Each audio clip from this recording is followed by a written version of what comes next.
So let's start.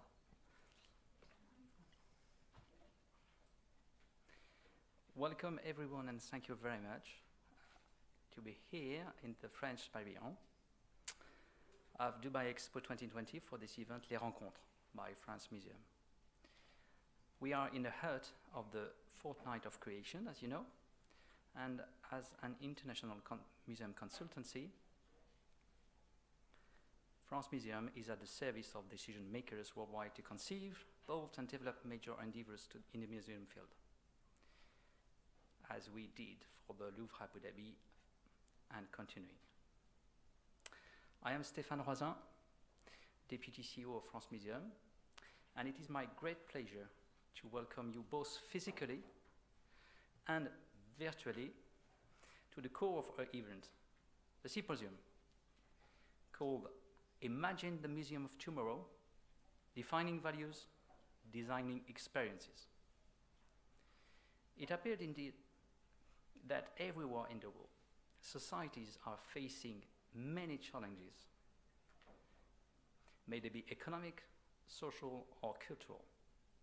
France Museums share the conviction that museums can actually be one of the many solutions to cope with these different issues.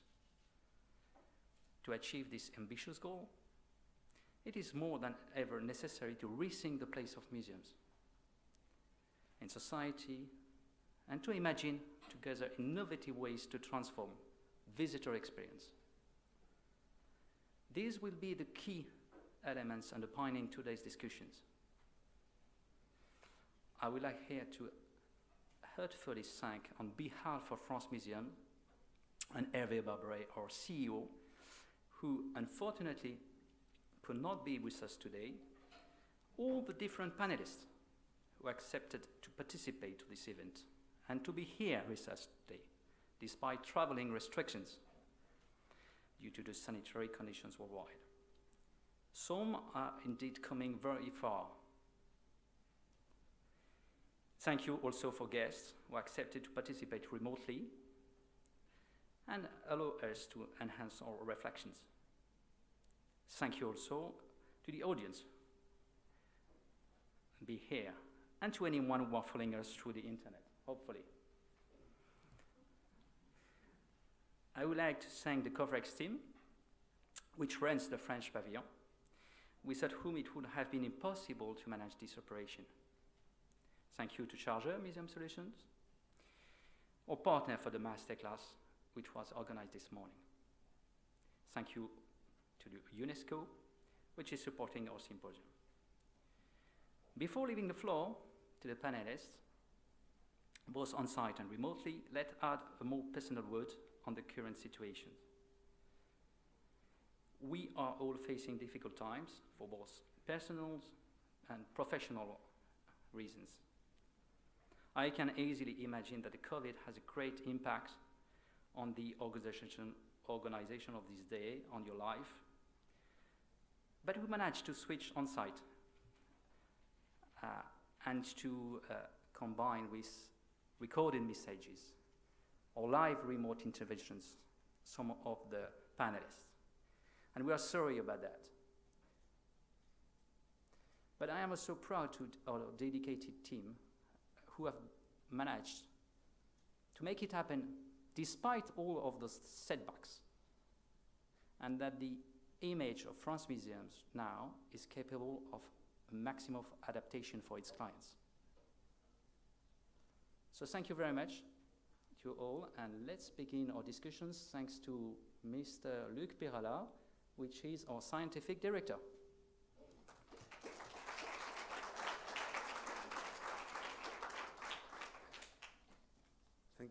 Thank you, Hervé. Hello, everyone. I'm just reminding you that the event is filmed and broadcast on the internet. I was told to remind you that on the FM YouTube channel. So it is my great pleasure to open this symposium by an introductory word by Lazare Lundu Asomo, Director of the World Heritage Center at UNESCO. And I warn you that his intervention is both in French and English.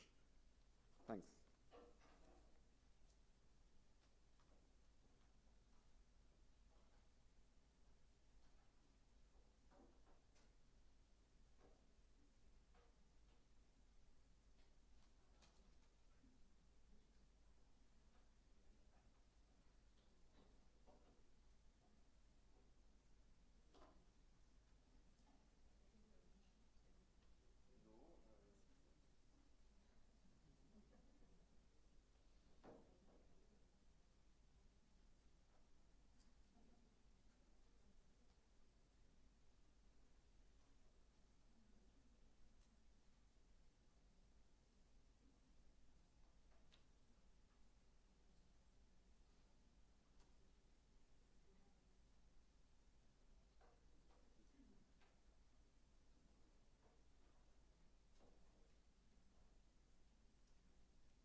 Excellences, Mesdames et Messieurs, chers amis, c'est un réel plaisir pour moi d'ouvrir ce symposium organisé par France Muséums dans le cadre du pavillon France avec le soutien de l'UNESCO ici à Dubaï qui, avec l'exposition universelle, est le centre du monde pour discuter d'un sujet qui me tient à cœur et qui est très cher au mandat de l'UNESCO, celui des musées.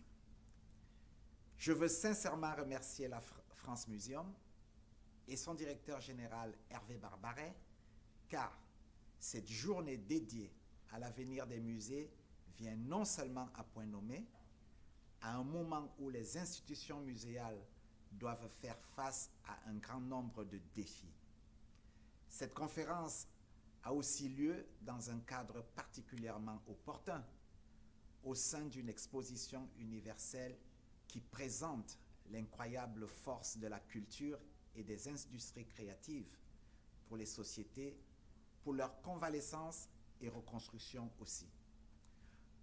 Nous le voyons sur le terrain, avec l'initiative phare de l'UNESCO Faire revivre l'esprit de Mossoul en Irak, à laquelle les Émirats arabes unis, dont je salue l'implication permanente dans notre organisation, contribuent beaucoup et que vous pouvez découvrir à l'exposition. Les musées jouent un rôle fondamental dans nos sociétés. Au-delà de leur mission de protection et de valorisation du patrimoine au service des prochaines générations, ils contribuent au développement économique et social, car ce sont à la fois des lieux de conservation du patrimoine, des espaces de rencontre et de dialogue, de recherche, de communication et d'éducation tout au long de la vie, et aussi des lieux de débat sur les grands enjeux de notre temps, comme le développement durable ou la lutte contre le racisme.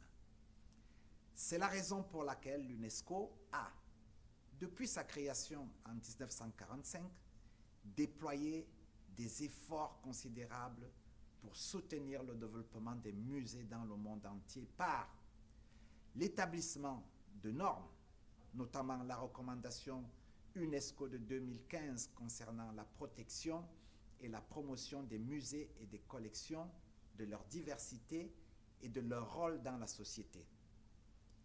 L'orientation de politiques publiques ou encore des projets de soutien visant par exemple la création ou encore la réhabilitation de musées. Et, très important, des formations créées en coopération avec nos partenaires clés et notamment ICOM, ICROM et l'Union africaine dont nous saluons l'action sans relâche au service des musées et de ses professionnels. Les musées relèvent d'une incroyable diversité directement liée au programme de l'UNESCO puisque nombre d'entre eux sont liés à la préservation du patrimoine immatériel. Plus de 8000 d'entre eux sont liés au site du patrimoine mondial. Ce sont des lieux de promotion et de créativité et de la diversité des expressions culturelles. Enfin, le patrimoine sous-marin peut être considéré comme le plus vaste musée du monde. Ladies and gentlemen, dear friends, over the past 2 years, the COVID-19 pandemic has hit in an unprecedented way museum institution and our common heritage in all its diversity. In 2020, museums experienced an average of 155 days of closure, a drop of up to 70% in attendance, and a drop in revenue of 40 to 60% on average compared to 2019 results. This has weakened museums and their surrounding communities, made it more difficult to maintain social links, to fulfill the educational mandate of museums, and to preserve and secure collections. One consequence is the resurgence of illicit trafficking of cultural property. The pandemic has also aggravated inequalities. Beyond the digital divide, we see the unequal distribution of museums worldwide and therefore the unequal access to culture and knowledge. UNESCO reports point out that of the 104,000 estimated museums in the world, less than 1% are located in Africa and the Arab region, with some countries in the world having no museums at all. In recent years, many museums, particularly in Africa and the small island developing states, have also been exposed to natural disasters, crises, and the effect of climate change. As we face the challenges of a world radically altered by the impact of COVID-19, UNESCO has, in recent months, redoubled its effort to support its member states and museums. Through the publication of report on the situation of museums in the world, based on surveys of UNESCO's member states. These reports provide new data on museums throughout the world, as well as recommendations such as the strengthening of educational mandate of museums or the necessary development of training in inventory and new technologies. By strengthening dialogue with heritage professionals, government representatives, and civil societies through UNESCO's resilient debates on or the high-level forum on museums organized last September. And by launching programs to support and strengthen South-South and North-South partnerships with priority given to museums in Africa to develop capacities in the field of museums management, the establishment of inventories, the promotion of the return and restitution of cultural property, and the fight against illicit trafficking. Therefore, we are pleased to see that key questions about the future of museums are being addressed today at this symposium organized by France Muséums, and to see the participation of prestigious speakers. How do we imagine the museums of tomorrow? What does sustainability mean for museums, and what is their role in more sustainable societies? How can we ensure the future and diversity of museums institutions? Facing the consequences of the health crisis, the 2015 recommendation on museums and collection has proven its relevance and interest. Museums, through their activities, are essential actors to fully engage societies in achieving many of the sustainable development goals of the 2030 agenda. Today, we must help them to overcome the difficulties and rebuild them stronger for the future of our societies. The challenge is big. It can only be met within the framework of constant, concerted, and solid international cooperation and ambitious cultural policies. Mesdames et messieurs, chers amis, c'est donc avec un grand intérêt que l'UNESCO suit les débats de ce symposium qui nous permettront de voir et d'agir plus loin. Je vous souhaite de fructueuses discussions et vous remercie de votre attention.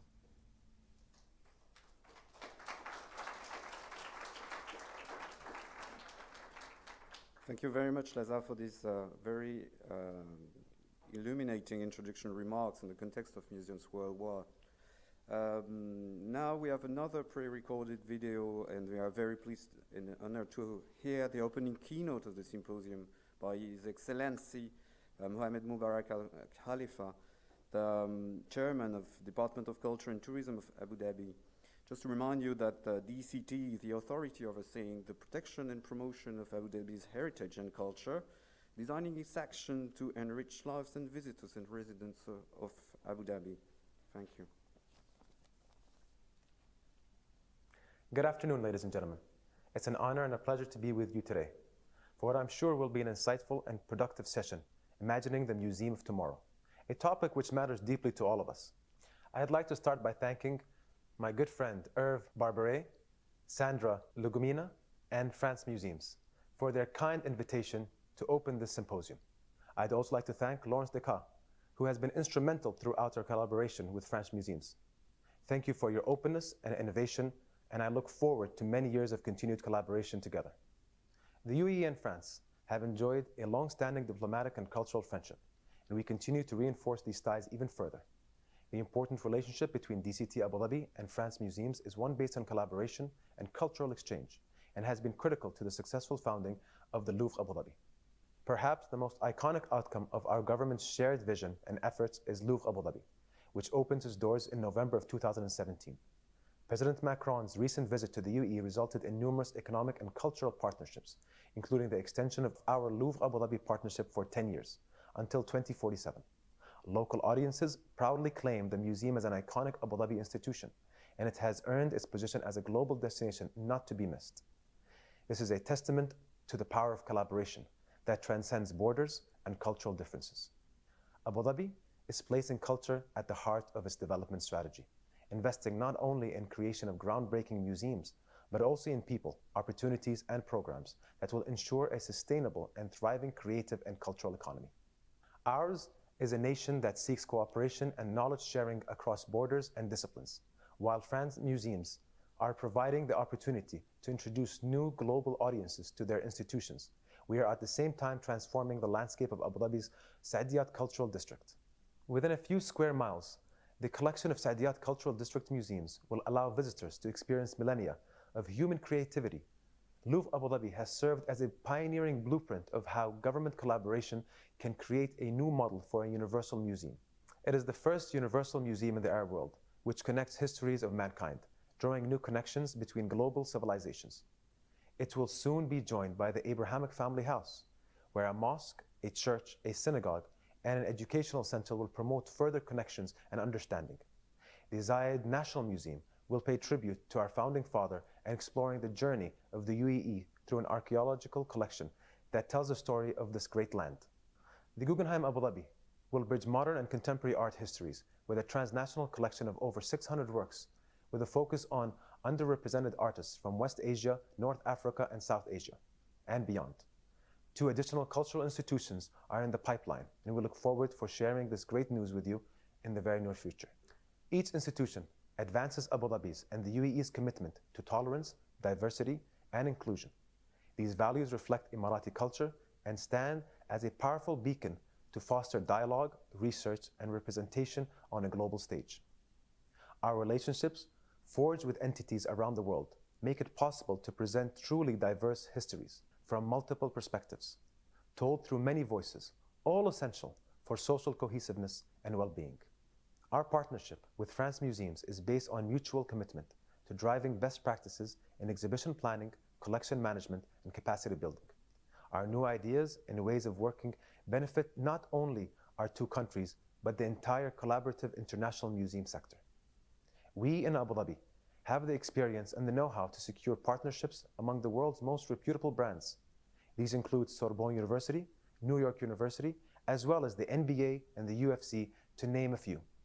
Our partners are integrated into the fabric of Abu Dhabi among our own managed assets and incorporated in our long-term vision for the Emirate. Once integrated, our assets operate independently, creating experiences that resonate and have relevance to our region. The world has changed. We are living in a time of rapid technological changes, and our world is more interconnected than ever before. What we are seeing is increasing social fragmentation. So diversity and inclusion must be at the heart of our cultural strategies. The Museum of Tomorrow must reflect its local context while also embracing the world. Surrounded by the pavilions of Expo 2020, we can take inspiration from the celebration of differences and diversity here. Connecting people and exchanging knowledge drives collective progress for a global society. We are a nation of acceptance, and this must be reflected by our culture and creative institution. International partnerships in the art and cultural sphere are critical to bridging differences and promoting mutual understanding. Museums have a crucial role to play in forging a world of greater understanding and acceptance through diversity. Working in tandem, museum departments seek to welcome, educate, and engage visitors of all backgrounds with the goal of accessibility for all. Museums also define and safeguard our histories and our values. In Abu Dhabi, we celebrate our ancient heritage in our daily lives, preserving and rejuvenating architecture and intangible traditions, ensuring that these fundamental aspects of our culture live on and evolve for future generations. The Museum of Tomorrow must be a museum that works for all. It must represent an investment in the mind, in the heart, and in the professional opportunities of the next generation. People are at the center of museums, and our commitment to supporting creative and cultural industries as an economic driver places museums and their people at the heart of the strategy. Through the new Creative Media Authority, Abu Dhabi is diversifying its creative landscape. We are ensuring thriving cultural and creative industries in the Emirate by attracting top talent and supporting sectors poised for future development, such as film and television, production, pop music, video games, and esports. In our ongoing development of Abu Dhabi's cultural ecosystem, we will continue to create not only iconic museum structures, but also policies, programs, and opportunities that will see the next generation define best practice of our region, establishing Abu Dhabi as a center of excellence for professionals in the field. We know that much of the art history of this region has yet to be told, particularly in Arabic. These stories are essential to both our identity and global art histories. Through our steadfast partnership, we are giving voice to these stories and building the Museum of Tomorrow together. Our combined inventiveness, expertise, and mutual trust make for a bright future taking shape before our eyes. I look forward to welcoming you all to Abu Dhabi to see it for yourselves. Thank you.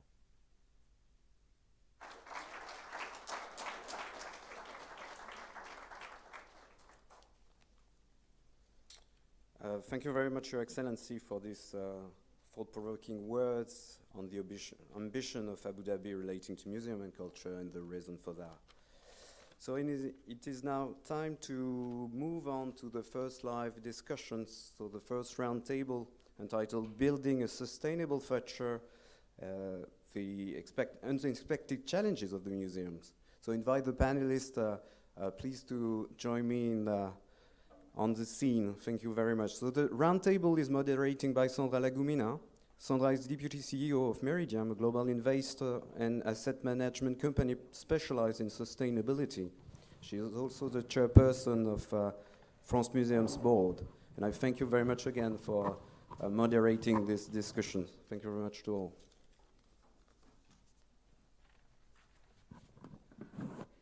Thank you very much, Luc, for this introduction.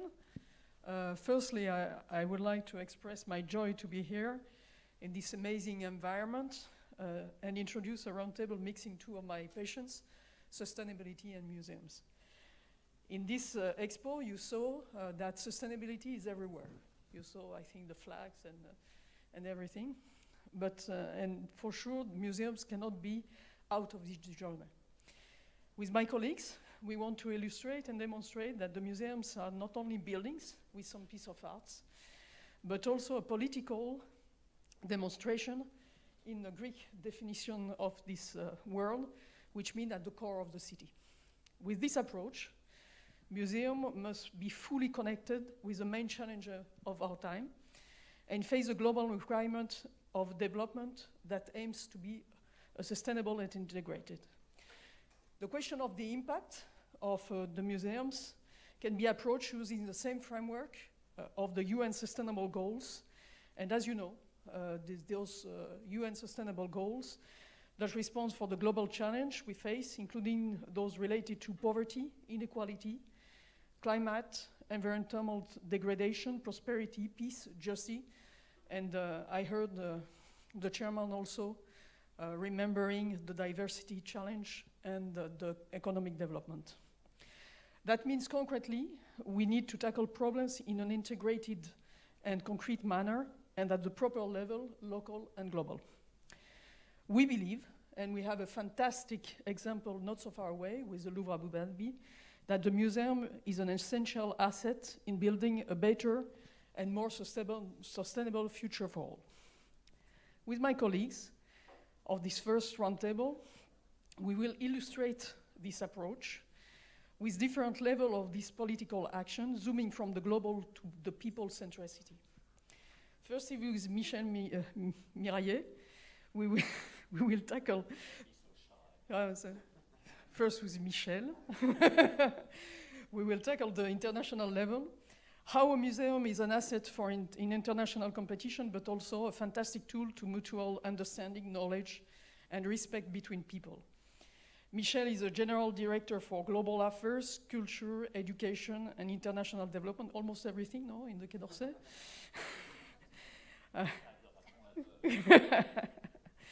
And in his great diplomatic career, I just want to highlight his role of ambassador in Brazil and here in the United Arab Emirates.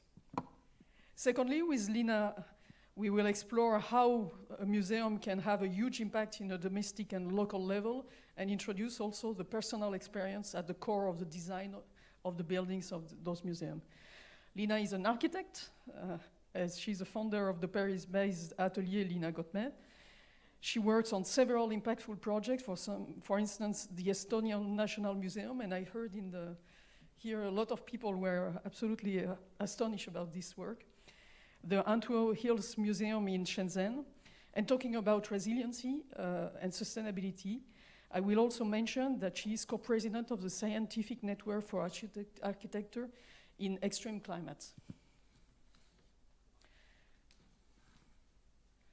Finally, with Mr. Kim, CEO of Incheon International Airport Corporation, we will approach how a museum, not as a building, but as a model, is a privileged social space for creation, innovation, research, and construction.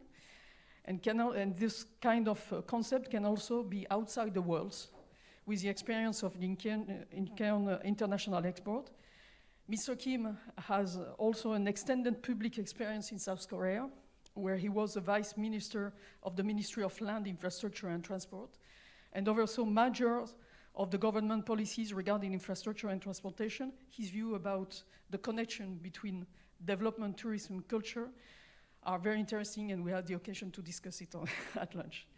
So maybe to start, Michel, I invite you to start and providing us this international approach.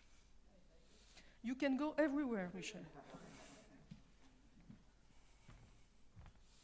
I must say that I jump on the opportunity to take this floor here because I can't get rid of that awful mask, and the Chinese one, I think. So as you mentioned it, I mean, I've been a former ambassador. I had the chance to be a former French ambassador to the UAE, and it's always a pleasure to be back, I must say, and to feel again this country in the energy surrounding the place, and not only in Dubai. I've been particularly lucky to witness the birth and the implementation of this unprecedented and emblematical project, the funding of the Louvre Abu Dhabi on the island of Saadiyat. This unique project was made possible because the French government decided to respond positively to the demand of Sheikh Khalifa of Abu Dhabi, who was then still the president of the UAE. It was very clear right from the start that the combination of a very strong political will and the amazing quality of the artistic content was absolutely crucial for the project to find its path. It was not easy, and I've been a privileged witness. I don't say an actor, because as a French diplomat, I'm modest, of the different steps of the project, from the critics and controversies it generated to its completion and opening, a huge success for the French soft power, and a new beginning for museum diplomacy. The LAD perfectly embodies this new era in the long existence of museums. This complex venture was in many ways the precursor of the evolutions that are the subject of today's conference. What do we expect from museums today? What are the challenges for them? How do countries that invest strongly in their soft power policies operate globally to push their agendas? The panorama is constantly evolving. The museums as we used to know them are being completely reshaped, both in terms of governance and in terms of content, user experiences, relation to the territories, etc. I'm very happy to be part of this conversation today, and I strongly believe that diplomacy plays a major role in the definition of this new historical moment for the existence of museums. Of course, the political function of museums is not new. It has been present since the creation of the first European museums in the second half of the 18th century. But it has gotten stronger in the last 20 years in a context of increasing internationalization of artistic and cultural issues. The first museums fulfilled an educative and a political purpose. They were meant to build a national identity, a sense of belonging, and to project an image of the nation abroad. Historically, museums served the prestige of Western countries. They were the vector of their power, their richness, and the refinement of their culture. But today, the image is more complex, and the world has completely changed.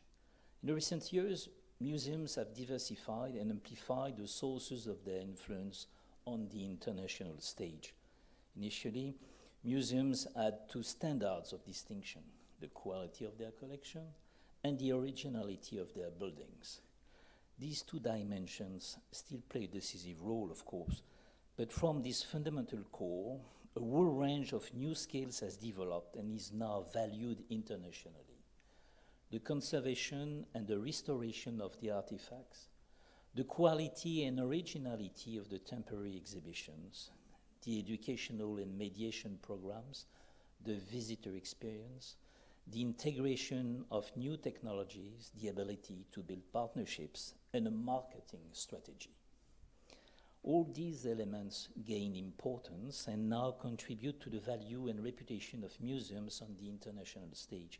Today, museums are complex organizations and they carry with them a broader, even expanding public and private ecosystem. In this respect, allow me to say that France stands out thanks to its excellent training and its recognized pool of professionals, companies, and startups.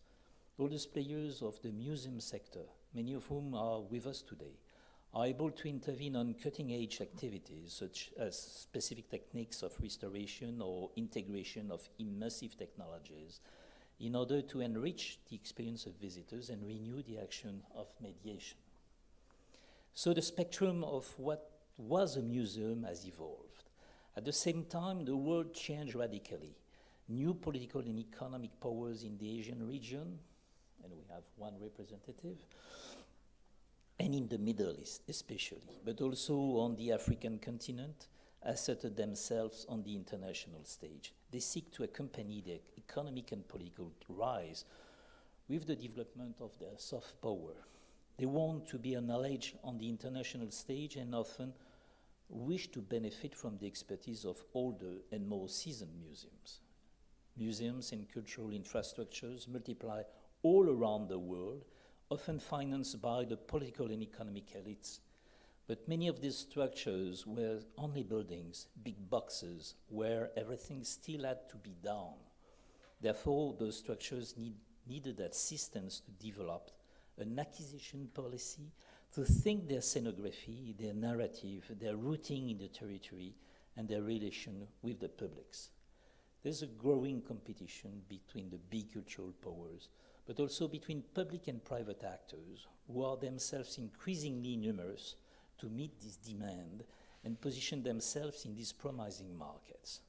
France and the United States are currently the two countries that are most active in exporting their expertise in the museum field, with two different models. In the US, the private sector is driving the dynamic in accordance with its national cultural model, while in France, no surprise, thanks to Napoleon, the public sector is, for now, at the forefront. The opening of the Guggenheim Museum in Bilbao in 1997 paved the way for a new type of export of museum know-how. The establishment of the Louvre Abu Dhabi, announced in 2007 and opened in 10 years later, in 2017, so in a very short period of time, marked a new milestone. Almost at the same time, the project of the first provisional Pompidou Center in Malaga was born. It opened in 2015. 4 years later, President Macron himself opened the Center Pompidou West Bund in Shanghai, and a Canal Center Pompidou is expected to open in Brussels quite soon. In my view, the strength of the French model lies in the depth and richness of the partnerships that are forged around these projects, but also in its ability to mobilize the political will. The Louvre Abu Dhabi or the provisional Pompidou centers abroad are not simply branches of their domestic counterparts, nor are they simply vectors of a French vision and practice in the museum world. These places are the result of a co-construction, and I insist on those words, co-constructions, with the local partners, with them developed their own identity and vision. These partnerships between French and foreign institutions, public or private, are part of a larger will to deepen and develop our international cultural cooperation. They also respond to the desire to bring our artistic scenes closer together in order to give rise to new collaborations and creations. In this respect, French museum diplomacy anchors itself in a broader policy of influence. It focuses on the economic stakes of exportation, as the promotion of French cultural brands can generate significant financial income for a cultural institution in a context of dwindling public funding. This diplomacy also includes an important dimension of cooperation. It is linked with our solidarity and development aid policy, which aim at structuring and reinforcing local skills. The development of French expertise takes place on the scale of a very visible project, such as the Louvre Abu Dhabi or the provisional Pompidou centers, but also on much smaller scales in the framework of cooperation projects that are part of the daily work of our diplomatic teams. I'm thinking, for instance, of the photo agency of the Réunion des Musées Nationaux Grand Palais, which currently cooperates with the Institut Fondamental d'Afrique Noire, l'IFAN, in Dakar, in inventorying its collections. The RMNGP, sorry for the acronym, it's a French one, will provide the IFAN with photographic equipment financed by cooperation programs of the French Ministry of Foreign Affairs. Then the Réunion des Musées Nationaux will train the teams of the IFAN to enable them to take the shoots themselves and to set up their own database of images. It's a discrete project, but it has importance at the local scale. It's first step for a museum to build its own inventory in order to know its own collections and make them known outside. But it's only one example among many collaborative efforts that unite our diplomatic teams in Paris and abroad, the teams of the Ministry of Culture and many French cultural institutions of very different scales. So to conclude, because I see, you're looking to me. No, but just beware. To conclude, I would say that what would be an ideal model of museum diplomacy today, there's no simple answer to that question. I strongly believe that, and that was the core of the intervention, that a country like mine, which invested both intellectually and financially in soft power, has to be a key player in the competitive field of museum diplomacy. But we have to be able to read the evolution of the context. We have to be willing to have honest discussions with the countries who are coming to us, and I can't emphasize it enough, operate in a logic of co-constructive, of long-term partnership. Each country, each culture can answer differently the question of what is the physical place of museum, of what its functions, its role in a specific society, territory, or community should be. We have to understand the specificities, to be well aware of that challenge. French actors of expertise must be able to accompany their local partners in the building of their own narratives. Thank you for your attention.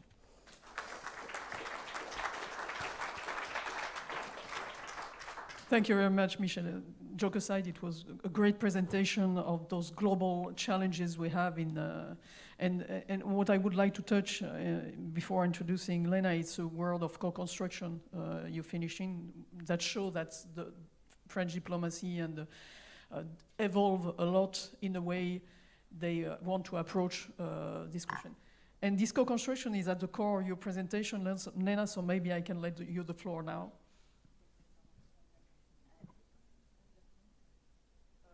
Lena is looking for the pointer.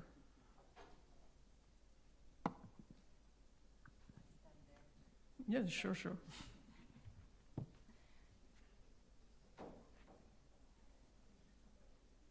Thank you.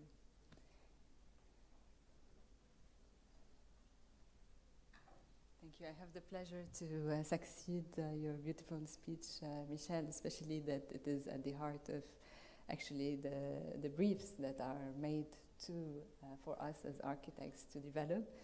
And just to reiterate also on a presentation that I have made in the morning, but that I will present through a different angle now, about how to build a museum, but how to also anchor a museum in its place, what can a museum do, and how building a museum for yesterday, for tomorrow becomes relevant. And one sentence that struck my mind actually with the address of Sheikh Mohammed Khalifa al-Mubarak was this anchorage actually of a museum in its context, and how it is also a platform for tomorrow. So building from the past, anchoring building in its context, but at the same time trying to project it into the future. And one of the experiences as an architect that I had is this building for Estonia, which is the Estonian National Museum. So it's also talking about a political will to transform a history, but transform also a place that was under Soviet occupation for a long period of time, that gained independence in '91. And where the museum is about building memory, but building identity, and also transforming the meaning of a site. So this is a building that is set on a large military airfield, and the building defies the brief and just links to that airfield and brings the narrative into another future. So a museum institution is trying to evolve identities and memories through time. It's linking to its site and transforming with its site as well. It's about talking about heritage, its monumentality also as we enter in this building with the monumental axis, but also disappearance. So it's both a monumental narrative, but also the modesty of disappearing into a context. Of talking about weather conditions, we talked about sustainability, so how a building can be sustainable, both in its collection, the way it's displayed, but also its relationship to an environment where sometimes we are in extreme climates. And more we see that museum buildings become cultural incubators. They're not only places where we display collection, but they are places where people meet together to produce culture. And as we see here, one of the things that we try to do in that building is to develop open, generous spaces that are in between functions. So as we move between the shop, for example, and other spaces, we engage into open platforms for celebration, for interventions. For example, here we find ourselves on a bridge, which is a connection between the collection and the entry of that building. And this space that we struggled and we actually debated with with the ministry and with the client to make becomes actually at the core of the celebratory events of the museum, where national songs can happen, performances, and exchanges of culture can happen in this building. Of course, it's a place of library and collection. As we recall, the name museum is coming from Museidon, which is the Museum of Alexandria. So it is really anchoring, and which was a large library. So it's also a place where we learn, where we develop our knowledge and build stories through exhibitions. Like maybe also display history in a more ludic way and interactive way. So combining with digital means of interaction that we have today and engaging the young generation. So really between the extreme tactility and materiality of a place and the digital tools and modern tools. I like this image because it's really funny, like with this kind of projection and the very physical carpet space and a Turkish sultan in Estonia. And then allowing places for like kids to interact and to learn and understand their culture. And also a building that can change throughout the weathers and throughout the way it's perceived in such a military context. So transforming and regenerating a place. The place also becomes a celebration. So this is a photo of a large concert that happened on the airfield for Metallica. So this is like a place for Estonians. Also a place for engaging with creativity. This is a movie that was done by Estonian cinematographers where they explored spaces in the museum that were quite unexpected. So having the building becoming an initiator actually of imagination.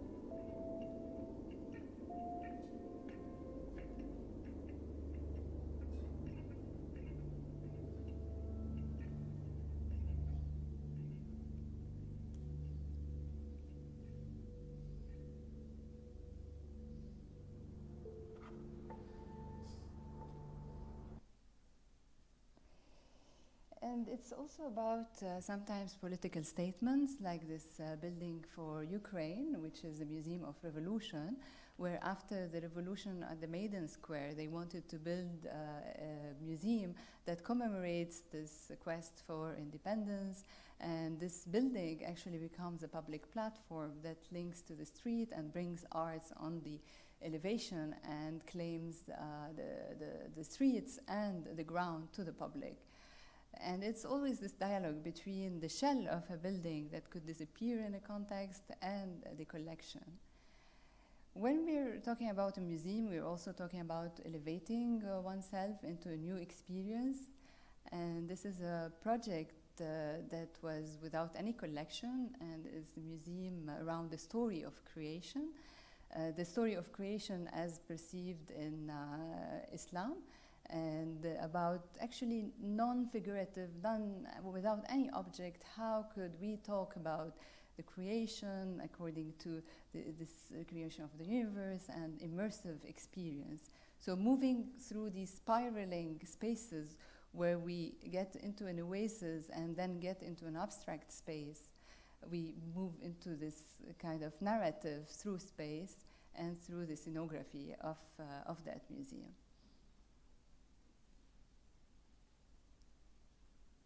And it's also about like combining both daily life and immersive spaces. And again, here having this another experience during nighttime.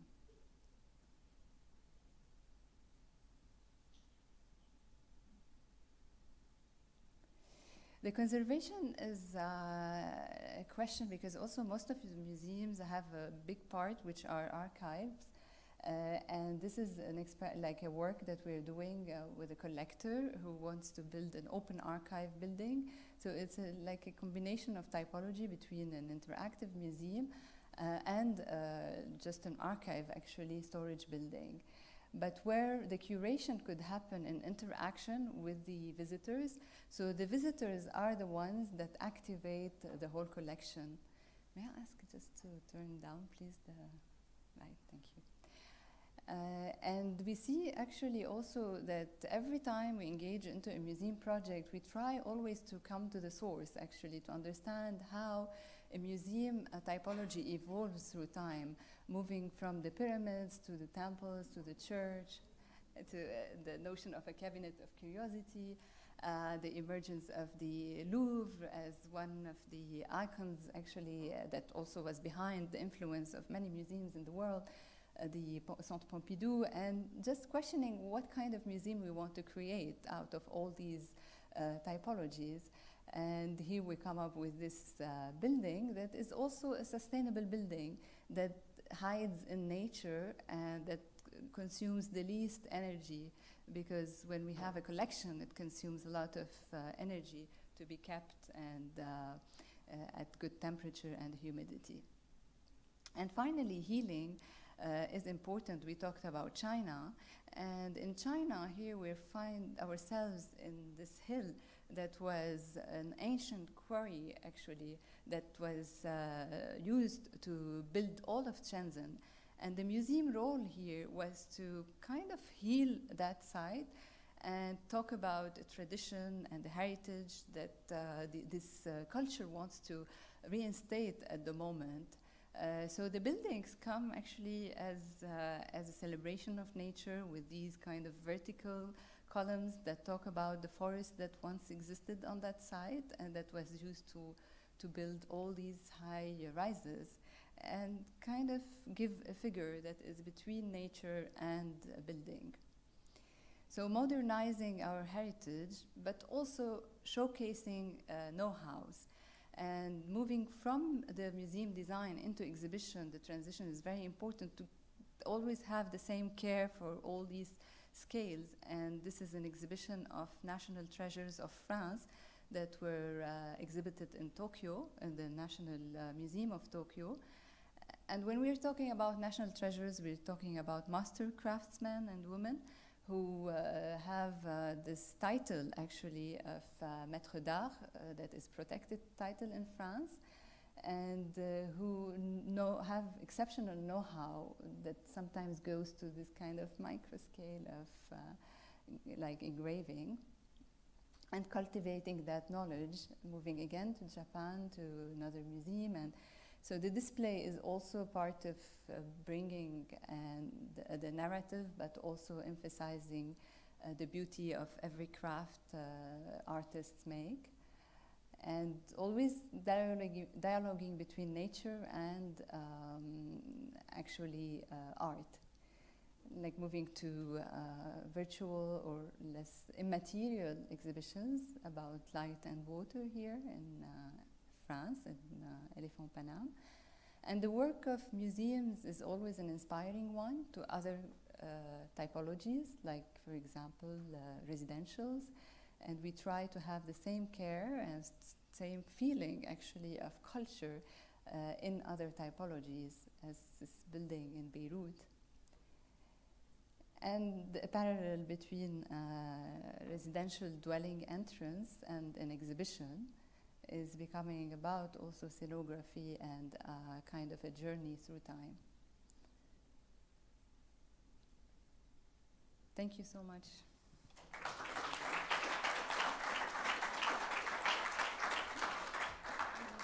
Thank you very much, Lena. It was really inspiring, and that showed how different can be the concept of the museums and what we want to achieve. If I'm taking the two words in your presentation, there is this question of the personal experience really at the core, and I like very much this idea of a culture incubator behind the concept of museums. So maybe with Mr. Kim, we're going to make a step forward with a museum outside the museum, with your experience in Incheon International Airport. Mr. Kim, you have the floor.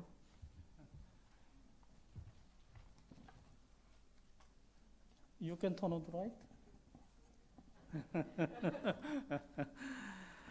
Good morning, bonjour. I'm Kyung-Woo Kim, CEO of Incheon International Airport. I am honored to be here amongst you, and it's indeed a privilege to speak on behalf of aviation industry. I'm not a museum expert, but I think airport and museums at their core are alike, and I think have much in common. Today, I would like to explain that commonality. Yeah, next slide. Yeah. Before getting to the point, I would like to briefly introduce my airport. Incheon Airport is located on a man-made island, 63 kilometers west of Seoul, and it takes approximately 1 hour by car. Next slide. Here are bird's eye photos of Incheon Airport during construction stage.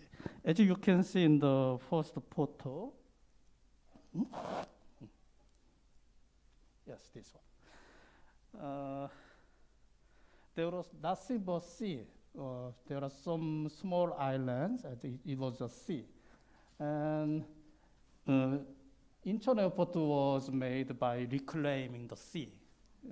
There are Yongyu Island, Yeongjong Island, and there are two banks at the south and north. So we made a man-made artificial island. The area of Incheon Airport is about 56 square kilometers, which means you could put 8,000 football field into it. Since Incheon Airport opened in 2001, 21 years ago, with one terminal and 2 runways, it has been continually expanding. Even now, our phase 4 construction project is ongoing. Next. Yeah. Today, Incheon Airport looks like this. If you hadn't seen the previous photos, you would hardly believe that 30 years ago, it used to be a sea. Incheon Airport has now 4 runways and 2 terminals and 1 concourse with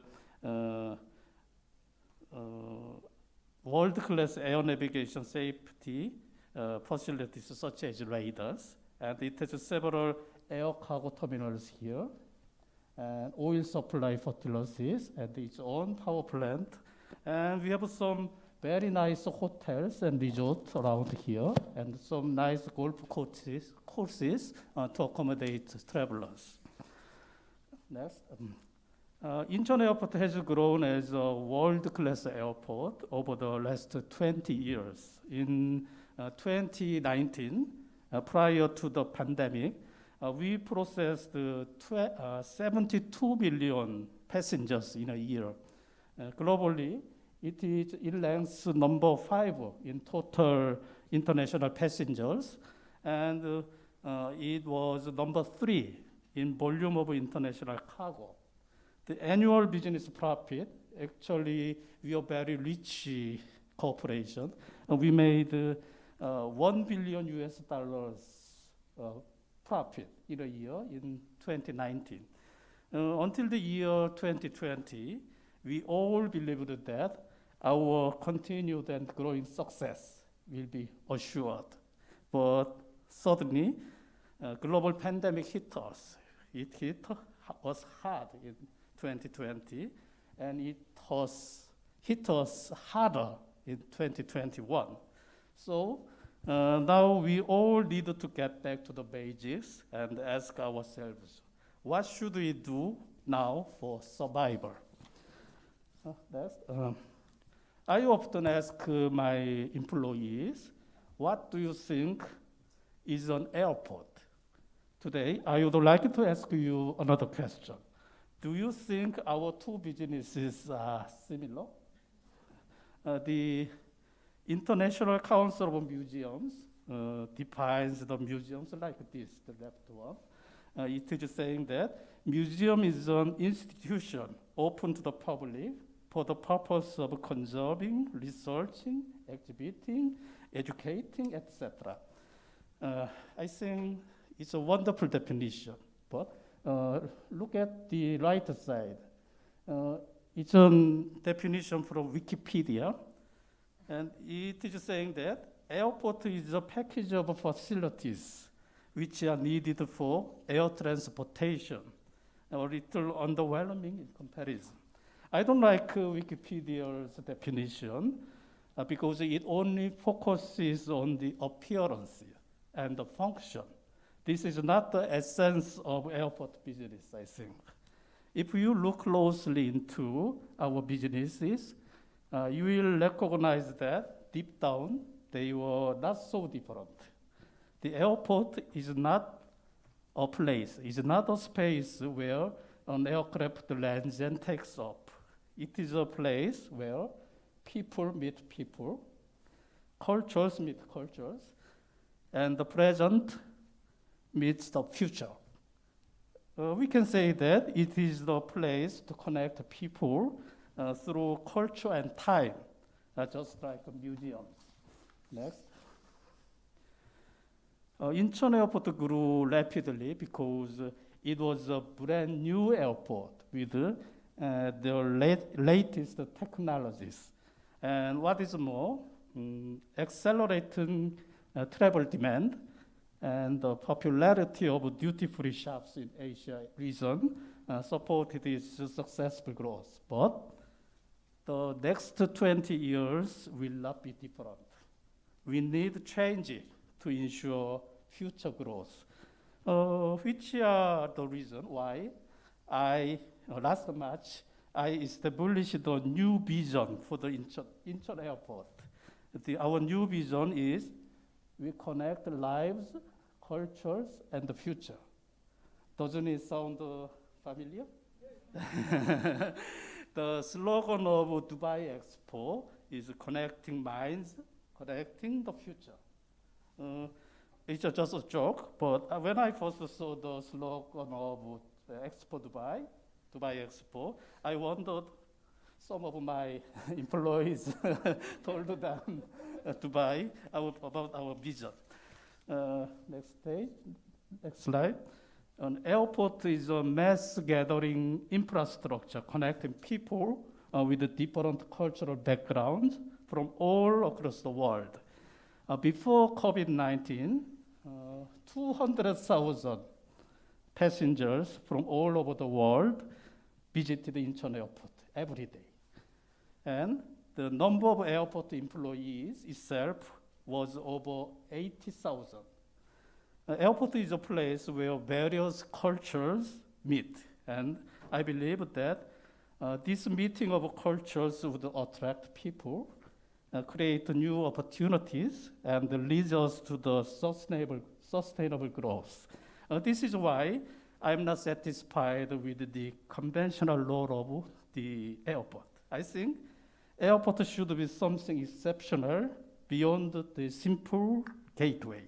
I hope for Incheon Airport to be remembered as an airport that touches customers' hearts, an airport that shares the beauty of K-culture with the world, and an airport that creates social value. From now, I'll briefly outline Incheon Airport as the cultural art airport. Incheon Airport provides various programs and exhibitions in fine art, heritage, pop art culture, and festivals to enhance the customer experience. Incheon Airport installed world-class artworks of renowned artists in the terminal, including Javier Bayang, Julius Pope, as well as the Korean artists such as Sodo-ho. We opened the Airport Museum last June, collaborating with the National Museum of Korea. The gentleman here next to me is the president of the National Museum of Korea. Visit my airport and you can see precious gold earrings from Silla Dynasty, more than 1,000 years old. This old man with me in the photo is the president of the National Museum of Modern and Contemporary Art of Korea. We successfully held an art exhibition in an airport terminal. Incheon Airport also hosted an art fair exhibition collaborating with KIAP. KIAP is Korea International Art Fair, successfully last year. Many visitors and tourists visited my airport specifically to see this exhibition. This gentleman, the head of KIAP, told me, because it was so successful, he want to make another exhibition, art fair, in the airport this year. And this year's art fair will be even better collection because it is holding this year's event with the world famous Freeze art fair. Along with exhibitions, Incheon Airport hosts the Sky Festival every year, which includes K-pop and classical concerts. in the Sky Festival, tens of thousands of people gathered and enjoyed K-pop and concerts free of charge. Actually, we all supported the festival. I think many of you already knows BTS, the boys group, BTS. They performed the Billboard Music Award ceremony at Incheon Airport 2 years ago, and we had to change our space just for the performance, but it paid off because so many people watched the performance. My airport got huge advertisement effect. Through this event, we learned how to use our open space as a cultural platform. Incheon Airport is already collaborating with the French Cultural Institute. You can see French ambassador to Korea. His name is Philippe Leport. And French Minister Frank Lister in the second photos. Our challenges aren't limited to the inside the terminal. I would like to make the whole island an island of culture, art, linking tourism and aviation.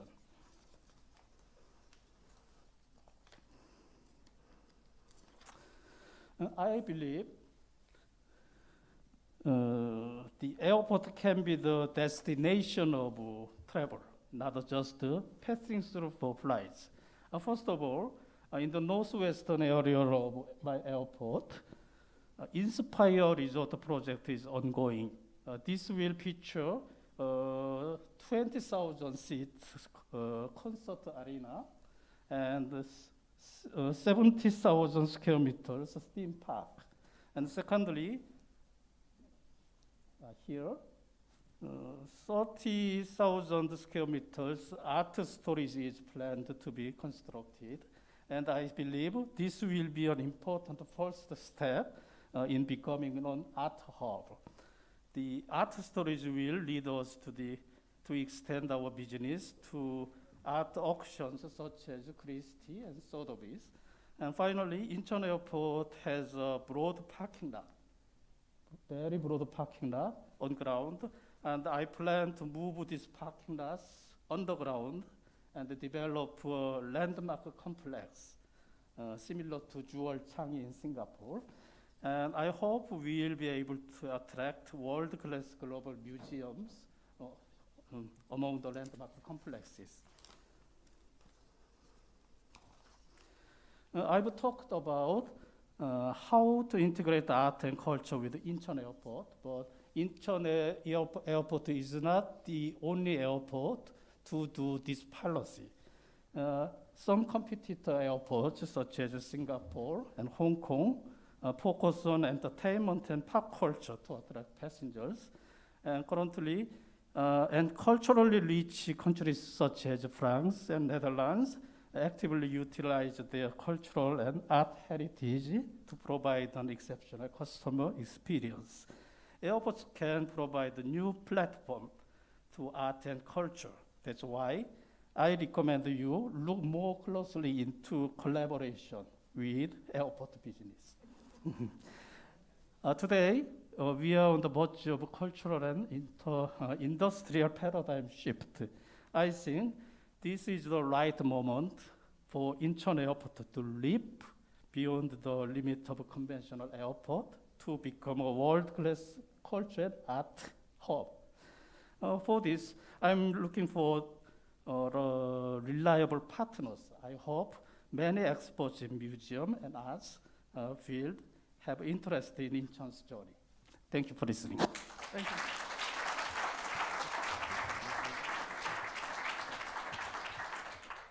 So kamsahamnida, Mr. Kim. I must admit it was Michel who told me that that was the right name. Maybe I will encourage you in adding in your slide, not the last one, but the last before, also Terminal B of LaGuardia, which is another amazing airport where we have this mixture of culture and of course airport.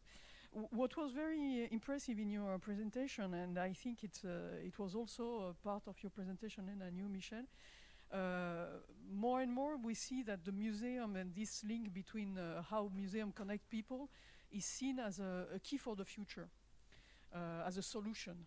You talk about airports, but we can talk about what you explained, Lena, on those kind of new type of museums, of course, there, and you, Michel, on the co-construction in diplomacy and cultural diplomacy. I would like maybe to jump on that and interrogate both of you about this. How do you see the big trends of evolution, and especially after this COVID crisis, which was a crisis, always a strain, but you can see, you can have fear, but there is a lot of opportunities somewhere. So how do you see the evolution of this concept of museum in the future, and how can it be seen as a solution?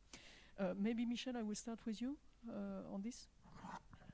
With pleasure. I mean, it's always very difficult, I mean, to forecast what's going to be the future of those museums. I think that, first of all, I mean, the end of the pandemic may encourage populations to a rush to the museums and to discover for the first time or rediscover that those new constructions, this new the way now, the modern way we are presenting, introducing artifacts, I mean, can be a real motivation. The second one is, as I said, I mean, you have some countries and Western countries, but also, I mean, in the Middle East, and especially this one, who are now, and also even Saudi Arabia was now looking at it. To try to define, to project a certain image of their values through the way they organize, I mean, museums. I mean, your example in Estonia is perfectly a very good illustration, and I think that there will be some new generations of new museums coming because of the consequences of some of the crises. I mean, that's going to be very interesting to see, for example, if the purpose, the project of the Prime Minister, Modi, to create a new museum in Delhi, in the old North and South Bloc, will continue. I mean, it's a unique opportunity to project the image of a united India at moment where, I mean, there are some discrepancies and matter of worriness about the stability of the continent. On the other hand, we see also a huge interest in using museum in the defense of multilateralism. And on this aspect, I would like just to focus on one issue, which is, I mean, very important and a perfect illustration, is the creation of ALIF in 2017, this organization dedicated now to the protections of heritage in conflict areas. I mean, it has been a very successful, and I think that every citizen of Beirut knows that thanks to the few millions dollars put forward by ALIF, we have been able to protect from some different interests some of the oldest building after the explosion of the 4th of August. I mean, ALIF now has a dotation of 80 million euros. I mean, it has been created in 2017 by France, by the UAE and Saudi Arabia, and now, I mean, they have been able to intervene on the I think on the 100 countries, or spending monies on many projects from Afghanistan to Iraq to Syria, and it will continue. I mean, we are now, I mean, this image of museal multilateralism, you're bringing the possibility of joining the capacities of storage. You mentioned one in Incheon, but there should be others. I mean, there will be one certainly in the UAE. I mean, it's a very interesting matter. How can we proceed? And we see some very important trends in that regard. That's why, I mean, the conference that will take place in Paris, despite the pandemic, on the 13th of January, to recomplete, I mean, the budget of ALIF for the next 5 years will be of a tremendous importance. And of course, we rely upon, I mean, the intervention of not only governments, but also foundations. And I know that, I mean, there are in this room some representative of a very active foundation, US foundation in that regard. So I think this is a trend that is of the utmost importance. And on the other one, there may be a third one, which is just the issue of restitution. The fact that some Western countries are now looking at the Netherlands and not the Brits, are looking to send back some of the antiques that have been stolen in very harsh conditions during the colonial years, and this has also an impact for architects, for museums, in order to see how can we build new museums in countries where, I mean, the expectations are more or less none from the population. This is a big challenge. Really, those three elements you provide are quite interesting. Maybe Lena on this, if you project yourself, and I would conclude maybe with the last question after for you, Mr. Kim, about the key factor of success in this. Maybe Lena on this question? It's true that we, after the pandemic, we're always tending to project ourselves into how will it impact, how will it change our approach to space, to functions. We've seen the galleries sometimes empty. We've seen also the rise of digital museums, basically, like museums have been able to do digital tours to kind of immerse them in their collection in the digital platform. That in a way reinforces also the importance of the narrative of the museum, but museums as educators as well, not only places where we consume culture, but where we are active in the building of culture.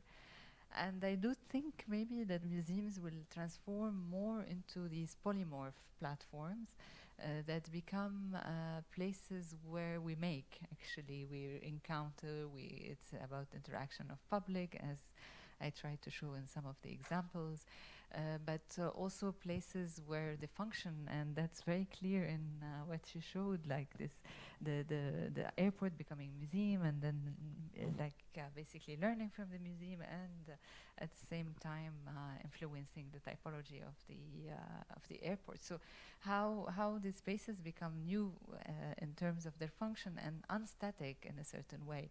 We have the preconceptions also of museums being these establishments that are sometimes dusty, like that will age with time. So we question how they will age. They have to be polymorph structures that are able to change in their function, to adapt to the needs of society, places of experimentations as well.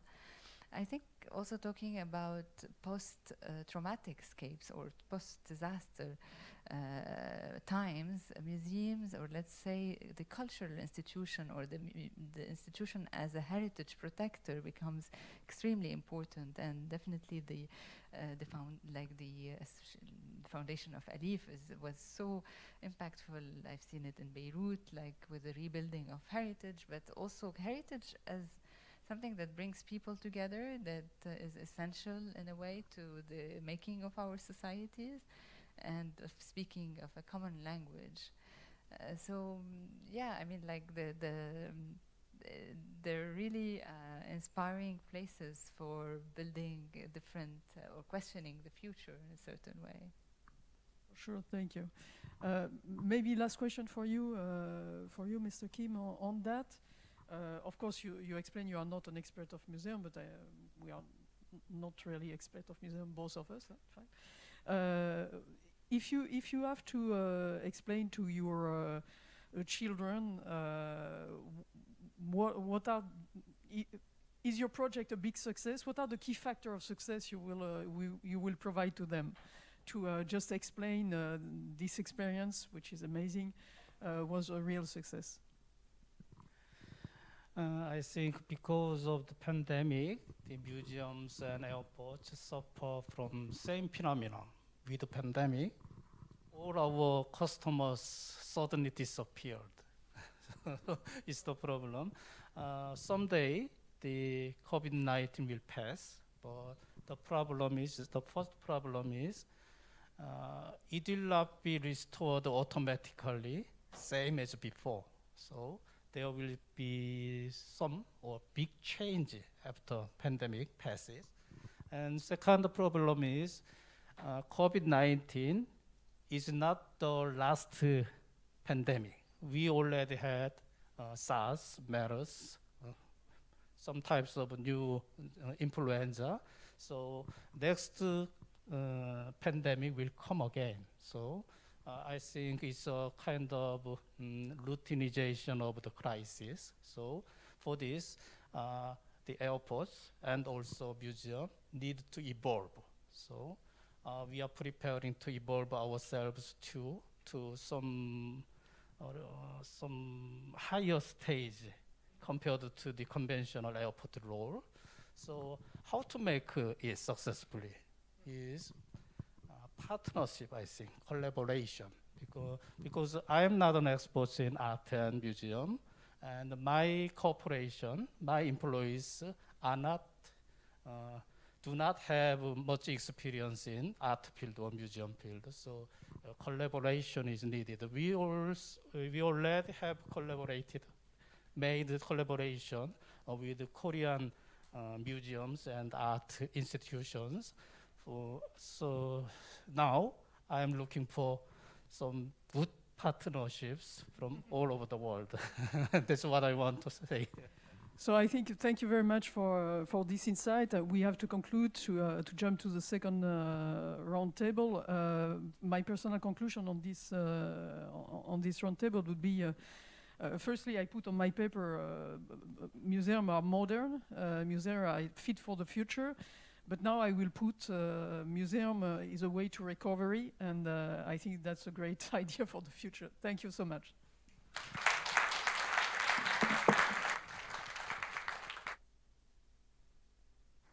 Thank you everyone for this very thoughtful discussion and ideas. We now will have a short break in order to have coffee or something. Maybe we said 10 minutes, right? And 10 minutes. Yeah, I said 10 to 15 minutes. Please be sharp for the second part of the round of the symposium. Thank you very much again for being here.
Ladies and gentlemen, dear friends, it is an honor to be invited to speak to you on the occasion of this symposium on the Museum of Tomorrow, organized by Agence France Muséums.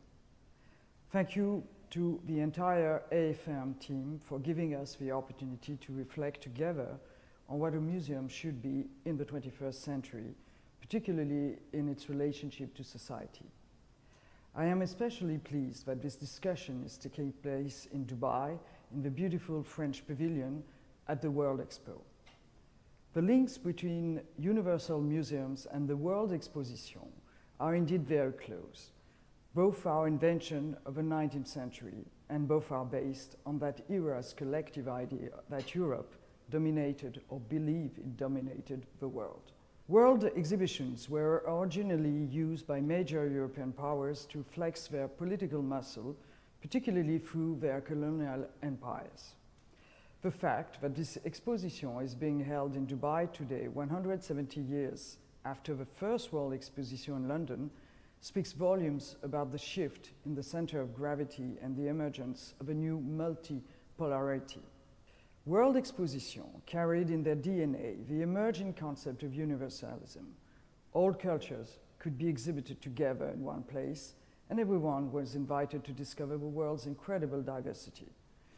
This vision, however, was tainted by a sense of superiority of Western countries. African and Asian cultures were sometimes presented in a folkloric light with a mix of exoticism and paternalism. World Exposition finally put an accent on technology. They highlighted the very best of human genius and technical progress, which served industrialization, triumphant and promising a brighter future. In hindsight, we can now question this viewpoint, given when we know about the consequences of excessive industrialization in our planet's ecosystem. Just as the Dubai Expo re-examines the concept of a universal exposition in light of multipolarity, universalism, and the sustainable progress of the 21st century, today we must re-examine the concept of a universal museum in order to continue to engage in fruitful dialogue with the contemporary society. This is precisely what we have been doing since the launch of the Louvre Abu Dhabi project. The museum is intrinsic to what was created for society in the age of enlightenment. Prior to that time, access to art collections was the privilege of a few monarchs, patrons, and the powerful, who occasionally opened their cabinets of curiosity to acquaintances. Art was thus essentially the domain of artists and high society. With the Enlightenment was born the idea of a museum, that is to say, a place open to all, to allow as many people as possible to discover art. Behind this innovative idea resides the intellectual premise inscribed in the French Déclaration of Human and Civic Rights of 1789. Men are born and remain free and equal in rights. They can therefore enjoy the once royal privilege of contemplating the best of human creation. The French Revolution also gave museums a political vocation.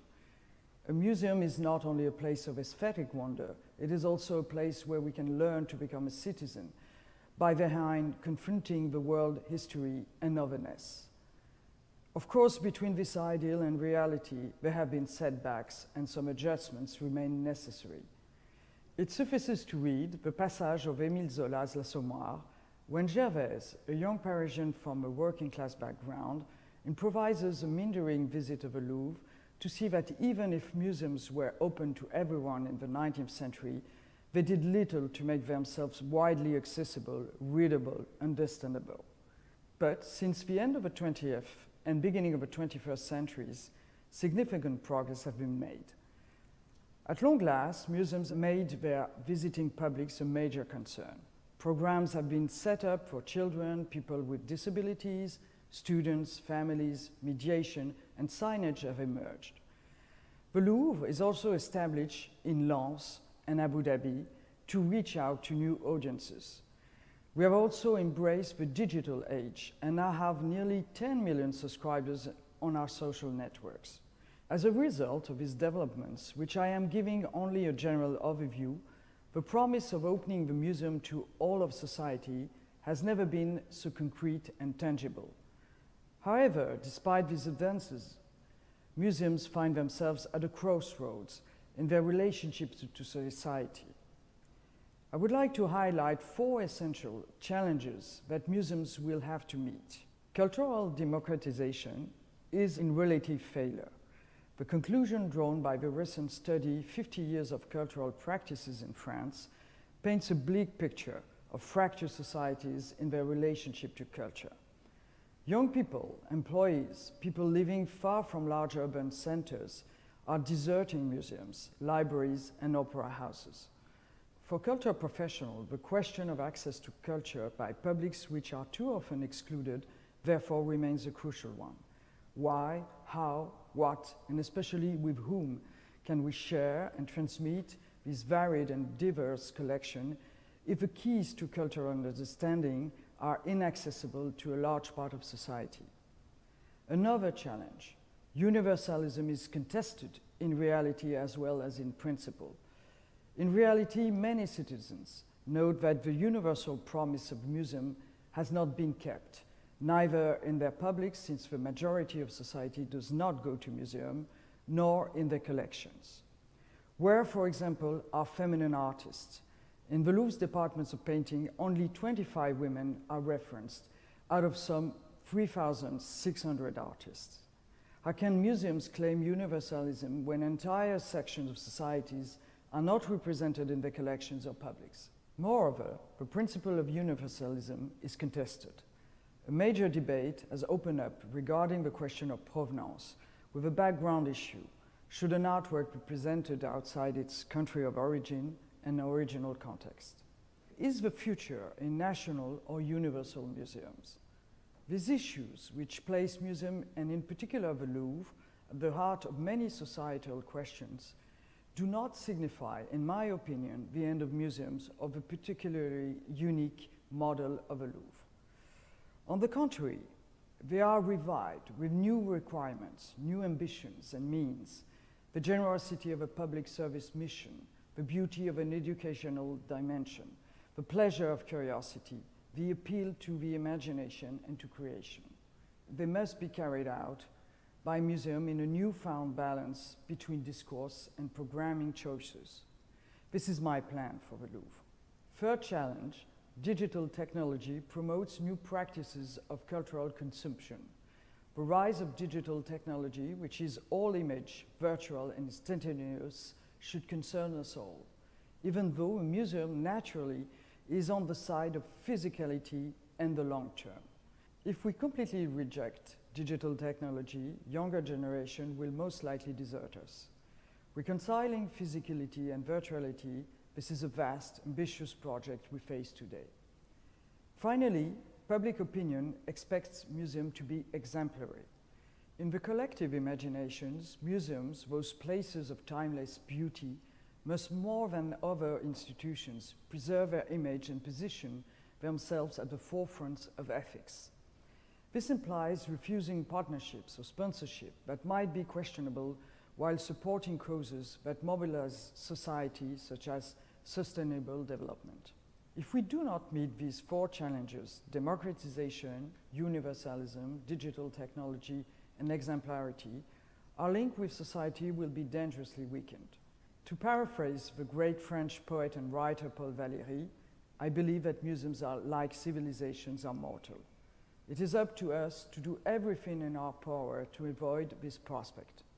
How then can we make a museum, particularly one specialized in ancient art like the Louvre, more open, more resonant with today's society? In my opinion, we must act on 3 keys. First, define a scientific policy that opens up to the contemporary world. This implies having a strong presence of contemporary creation in the auditorium and in the museum collections in dialogue with ancient art. The Louvre has been the home of contemporary artists since its creation. Delacroix, Braque, and Trombley painted its ceilings. Picasso came regularly to the Louvre to find inspiration. A museum in the 21st century must continue to welcome contemporary artists through commissions, performances, and installations. This was our intention last fall when we exhibited a work by Christian Boltanski in the Grand Gallery, across from paintings by Leonardo da Vinci, created 500 years apart. This is also the logic behind the filming of Beyoncé and Jay-Z video at the Louvre in 2018, which had a major impact on our image with 250 million views on YouTube. This also implies having an exhibition policy that shows what was previously invisible. At the Musée d'Orsay, for example, in 2019, we presented an exhibition on the black model from Géricault to Matisse, when the question of the presence of black people in museum collections was completely overlooked in France. In addition, we must implement a policy of acquisition or public commissions that recognizes the importance of women artists. For example, in 2021, the Louvre ordered prints from Annette Messager and Rosanna Lefebvre. Finally, we need a modern digital policy because museums must become media in their own right. They have extraordinary content and must make it known by increasing streaming, podcasts, filming, and social media posts. Our public is not only potentially 10 million physical visitors, but also 10 million plus subscribers on Facebook, Twitter, Instagram, LinkedIn, and or YouTube. Secondly, establish an increasingly dynamic public development policy. At the Louvre, a team of 25 people is dedicated to welcoming our priority audiences from schools or those with social difficulties or disabilities. In 2019, a year referenced before the health crisis, the Louvre welcomed 575,000 students and more than 1,500 groups with social difficulties and 420 groups of disabled people. We have just opened the studio at the Louvre, a place dedicated to welcoming families and priority audiences. At the studio, children can come, play, and prepare for their visit with their parents. Accompanying adults and also guides can also benefit from tailor-made training. Thirdly, build an irreproachable image of a museum. As a universal institution with a worldwide reputation, the Louvre is watched and listened to. We therefore have a duty to set an example and must assume our social responsibility as an organization. On the question of partnerships, a museum like the Louvre has invaluable intangible capital. It must be preserved by ensuring that partnerships are in line with the values and message of a museum. Likewise, on the subject of ecology, museums must lead by example. This is all the more legitimate since ecology is a natural language for museums and because we are long-term conservation and transmission professionals. At the Louvre, we are focusing our efforts on energy consumption related to lighting, heating, and air conditioning, which represents 70% of the establishment's total energy consumption. In 4 years, we will have saved approximately the equivalent of the annual electricity consumption of 2,000 French households. We also focus on limiting the impact of temporary exhibitions by reusing the scenographies and recycling the furniture. We have embarked on a major plan to renovate and replant the Tuileries Gardens. The world of museums is at a turning point. Because the current health crisis has shown the limits of its economic model, because public expectations are changing, and finally because the very principle of a universal museums is sometimes questioned. It is up to us to prove that museums have never been more necessary in a world in search of landmarks and unifications. It's up to us to build museums for everyone and make sure everyone finds their place. Thank you.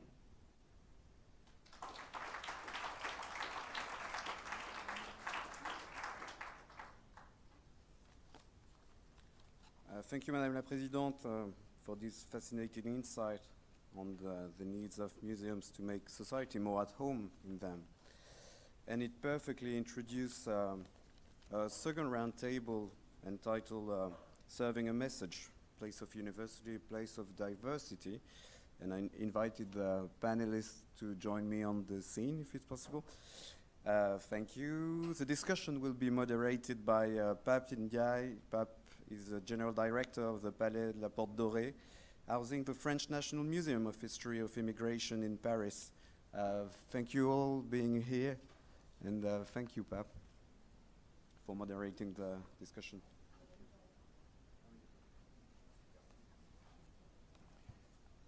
Thank you, Luc. Welcome to this second roundtable. It's very exciting to interact with four distinguished speakers on important issues, following up what Laurence Descartes has just said.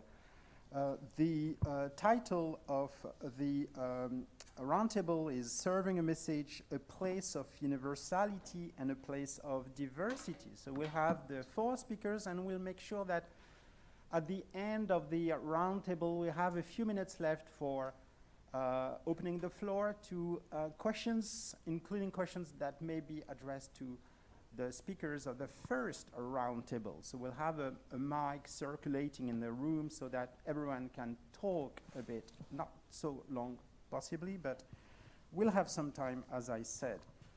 So we live in a world which has lost its centers. The historical legacies that define political, economic, and cultural hierarchies, Europe and North America being at the top, have been deeply shattered and questioned. Within societies themselves, hierarchies are also questioned, whether they come from economic inequalities, gender inequalities, or post-colonial legacies. In this context, museums have to answer new demands. The concept of universal museum has been criticized as Euro-centered and as being the almost exclusive kingdom of white male artists, as Laurence just said. The public of fine art museums also remain most often upper class or upper middle class. How do cultural institutions reach to a broader audience? How do we acknowledge the diversity of the public, the different histories of local communities, while remaining institutions open to everyone, regardless of specific identities? In other words, how do we combine the universalist dimension of museums with the attention and care to diverse and sometimes contradictory stories that make the very fabric of our current societies? Who has the right and the legitimacy to tell these stories? All these issues are fundamental if we want museums to produce new stories relevant to the complexity of our multicultural world. Let me start with a presentation of the first speaker, Nathalie Bondil, who was appointed last year as the director of the Museum and Exhibitions Department of the Institut du Monde Arabe, the Institute of the Arab World in Paris, where she is responsible for the renovation of the permanent collection. Vice Chair of the Canadian Council for the Arts from 2014 to 2021, Nathalie was also the General Director and Chief Curator at the Montreal Museum of Fine Arts from 2007 to 2020, where she produced numerous exhibitions crossing arts with cinema, fashion, and music. Please welcome Nathalie Bondil for her opening remarks. Please.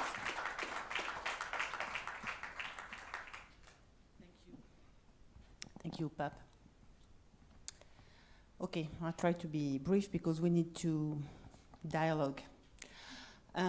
First of all, I'm always very happy to be here, not just as a French, but also as a Canadian and also here in the Arab world. The question today is more to ask questions instead of giving answers. I think that we are in a new area and we are full of questions. The question is not also to talk about everything we would agree all together in this room, is how we bring people who disagree with us. And this is the main point, Because, as you know, Edgar Morin, the French philosopher, say democracy is the complex organization of our society. So I think that it is not so important to convince us here today, but what is important is to find ways in order to convince different people, because we need to invent altogether a community of destiny altogether. I would talk much more about emotional intelligence instead of artificial intelligence. I know that we're here in the World Expo full of technology, but this is not really my point today. When we see this installation made by a Brazilian artist, Angelica Das, I invited her in Montreal. So it talks about the diversity, who is our diversity and who is our humanity. And talking about multiculturalism instead of universalism, I would say that I'm not really convinced by each perspective. Multiculturalism can divide, can essentialize people. Universalism sometimes needs to be modernized. I do think that what is important is to make bridges and to talk about interculturalism. How can we connect? Of course, we all talk about appropriation, cultural appropriation, reappropriation.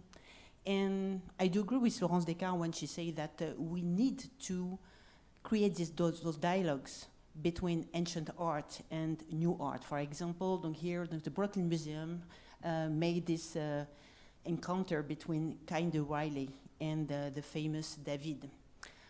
So those dialogue makes the relevancy. What is important is not that we do have permanent collection, but our permanent collection, our permanent institutions are facing our impermanent glaze.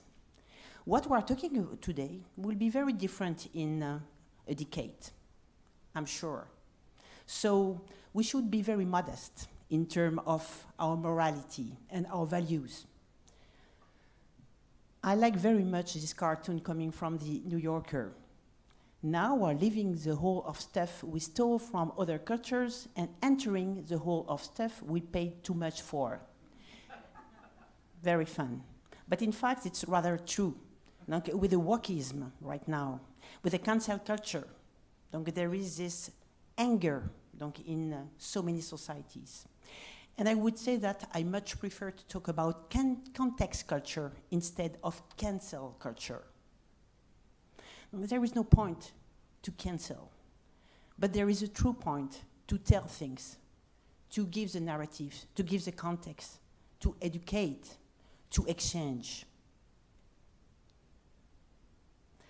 This is an example of one reappropriation I made when I was in Montreal. We hosted the exhibition coming from the Quai Branly in Paris, entitled Primitive Picasso. Well, at that point, it was okay in Paris, France, but I can tell you that in Montreal, in Canada, and I'm sure that here it's the same, Primitive Picasso is not acceptable at all. I was very much interested by this exhibition I created for Canada because it was all about appropriation and reappropriation. How we can create those dialogues and bridges between Picasso as a master with ethnological works on the same level, but also under the glaze of contemporary artists, like here Zanele Muholi from South Africa. And here, this is a poster, but there was a whole dialogue about the hair and the symbolic of hair, both in the Western civilization with Picasso, and here with Zanele, the dark lion, as she says. And it was a laboratory which works rather well, in fact very well, because we included many American, African artists and also Canadian African artists within this exhibition specifically. And then we opened a new wing in 2019, so only 3 years ago, which title is The Gallery of the One Word. What is the one word concept? It's all about Edouard Glissant. Edouard Glissant is a great, great writer and philosopher coming from Martinique, from Caribbean. And in fact, what is very interesting with Edouard Glissant is that he says, we change by exchanging without losing ourselves. We have to meet together where the oceans meet. So it's all about this dialogue which makes the relation, which makes that we are all together. And in this one word new gallery, it was not a question of ancient cultures, but it was much more a question about how can we support and defend different works coming from different places of Earth, in order to defend some values, common values. For example, biodiversity. Biodiversity, I'm sure that our grandchildren will say terrible things about what we are doing right now. When we are considering our collection, and this is an example of what we did in this new gallery, ivory is a material, but at the same time, when we show this ivory road, coming from Africa, we also can talk about the issue with elephants. And so there were many associations between contemporary art, talking with ancient objects, and for example here, promoting values which unifies all each visitors. Of course, inviting your diversity, being local, not global, not local, but local, is very important. We invited many artists coming from the immigration stage to dialogue with one work they choose. Obviously, I work on Orientalism, deconstruction of the Orientalism. And now, with the Arab World Institute, the question is not to talk about East and West, North and South, but how Mediterranean is really a crossroads of so many dialogues during centuries.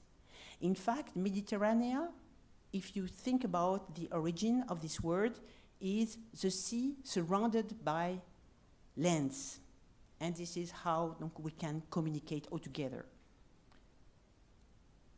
Obviously, gender, just want to say that we have also to celebrate and to support this gender equity with Mona Saoudi, a great masterpiece I just put on display back again in front of the Institute of the Monde Arabe. Talking about immersion, talking about emotion is also inviting pluridisciplinary exhibitions with music, with fashion, with sound, with les odeurs, je ne me souviens plus. Smells, thank you. So, this is a Diva exhibition we presented last year at the Institut du Monde Arabe. And so it is really to have a different understanding of our collection, less taxonomic, less vertical, but much more horizontal. What is our system of knowledge right now, which is much more rhizomatic. And in fact, when you consider a work from your collection, for example, take this painting. Well, you see, it's a great Pompier painting, 19th century, nice, cute portrait of a young girl. But when you think about what does this painting represent, it is a young girl, and she's working. She's a shepherdess. She should be maybe 6 years old. She can't go to school. This situation, this exists today. There are millions of children, and especially who are talking about young girls who would like to go to school, and they can't. So how can you make donc, this painting relevant today? We have a platform donc, open to anybody, so you can use your website. In Montreal, we co-create with different schools through this enormous country. And a part of the collection was chosen and selected by teachers coming from math, from philosophy, from languages, etc. And the goal was to talk about everything except artistry. So we are talking about alterity, street, family, peace, feminism, etc. Always thanks to our collection. One example, donc it's a very complex platform which has been supported by the National Education System. Donc this is a medallion made by Wedgwood against for the abolitionism in the 19th century. And this co-creation works with different experts, teachers, and students. So it's a very comprehensive system, rather unique. You can check it. It is also available in English. So co-creation is really the key. If you want to invite other dialogues, if you want to have other perspectives, you can't do by yourself. You must collaborate with associations, with institutes, clinics, etc. So this whole collaboration makes that you can offer not a ready-to-think, but really a haute couture program for your outreach publics, for example. I work a lot for museotherapy and art therapy and art and health. And it's all about this emotion. How can you engage your public with empathy? And in fact, it's not a question of value. It's really a question of how you can consider your visitor as a biological person. Because when you see a work of art, when you hear music, you have a chemical reaction. You open your empathetic neuronal system in your brain. And this neurological reaction makes this aesthetic emotion. It's not a question of beauty. It's not a question of saying, well, this is beautiful, this is ugly. No, I'm sure that we have a very diverse taste in this room. But what is important is to communicate thanks to emotion. And working with art is very, very helpful. And I do work with doctors. In fact, we even invent for the very first time, a world premiere, a medical museum prescription for doctors. So you go to see your doctors, and he give you a medical prescription for the museum. So this is a new trend. Well, this is everything we want to do with the museum. I think it's a nightmare for any curators or institution leaders. I think that this image shows how much we rely on museums in order to answer to so many challenges we are facing right now. If you want more information, you can also check this guide. I did work with the OECD in 2018, Cultural and Local Development, Maximizing the Impact, Guide for Local Governments, Communities and Museums. And it is free, online. And you will see that a museum is not just a place for delectation, but truly a tool for togetherness and also for public health. Thank you.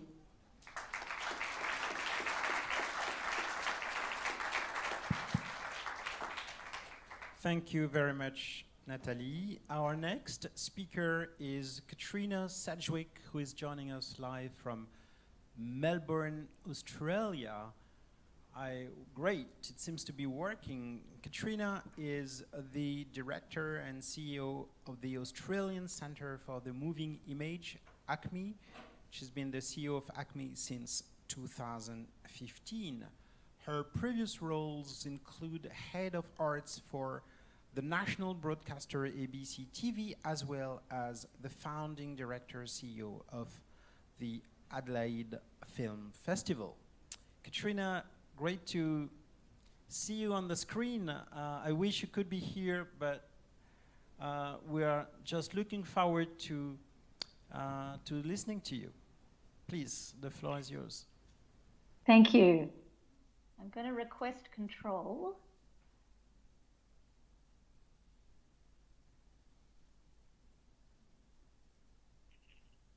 Are you able to see the presentation?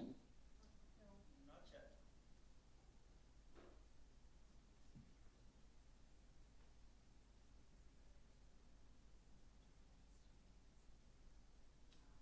Yep. Yes? Yeah. Wonderful. So I would like to acknowledge first that I'm speaking to you from the traditional lands of the Wurundjeri people of the East Kulin Nation here in Australia, and pay my respects to elders past and present, and also to say thank you to Museums France for inviting me to be a part of today's symposium, and I'm very sorry I'm not able to be there physically with you. So ACME is the National Museum of Film, Television, Video Games, Digital Culture and Art, and we're fascinated by the continuous conversation between the past and the present, between analogue and digital, the physical and the virtual, the local and the global. We host a year-round program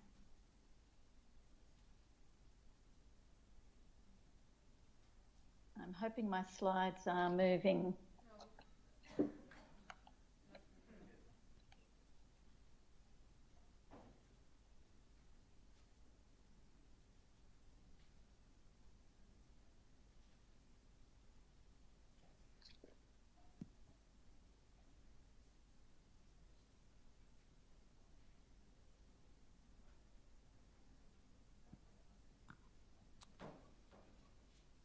Yep, it's moving. It's moving, Katrina. Wonderful, thank you.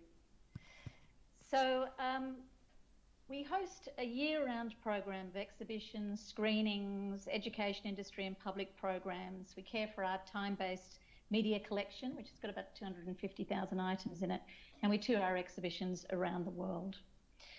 Already powerful and pervasive, with Screens Our Window to the World as COVID-19 impacts us across the globe, ACME's purpose and mission is more relevant than ever. And we are the most visited museum of our kind anywhere. We're a place for watchers and makers and players. And because we're all now able to not only consume, but to create and distribute moving image content on our devices, ACME is as interested in exploring the process of creation as we are in presenting the final product. So through our work, we seek to connect three different audiences, the public, the industry that creates the moving image, and the education sectors, from junior through to high school, right through to universities and academics. We've just completed a major transformation that's been a huge journey for us over the past 7 years. We wanted to ensure that our museum is a welcoming space for people from right across our community, that we could deliver on our critical role in fostering media literacy, which is such a vital tool to participation in our world today, and that we were using our subsidy to challenge the dominant narrative and champion diverse voices. And we wanted to harness the incredible opportunity that digital technology gives us in the 21st century to extend the visitor experience before, during, and after they visit the physical museum. When I first joined ACME in 2015, our hugely popular free permanent exhibition, which was called Screen Worlds, was already 7 years old. And like most exhibitions, it had not been designed to evolve or change, whilst around us screen culture, and particularly digital technology, was changing so rapidly. We needed to totally remake the exhibition, but our ambition grew to reimagining what a traditional film or media or games museum could be as a whole. Alongside wide stakeholder consultation, we worked with a company called Meld to undertake a comprehensive visitor journey mapping process, which was absolutely fascinating. And we concluded through all of these processes that our intervention needed to be architectural,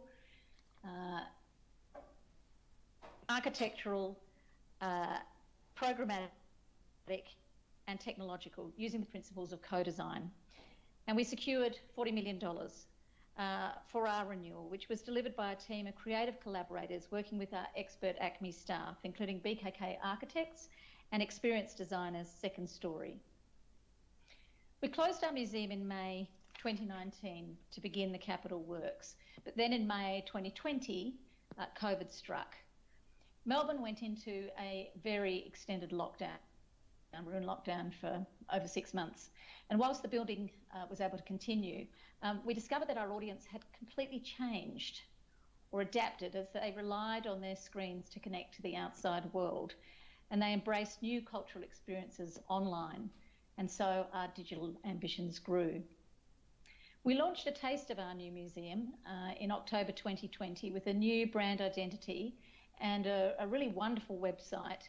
And we announced that we were a multi-platform museum with digital initiatives that included Gallery 5, which is an online digital art gallery for digital native work, an online cinema that accompanies our 2 physical cinemas, and a web experience which extended the wonderful permanent exhibition that we were building in the physical museum. I want to be clear too, this experience, it was not trying to be a facsimile of the physical exhibition. It was a web-based extension of that physical museum. And then in February last year, we opened the physical museum.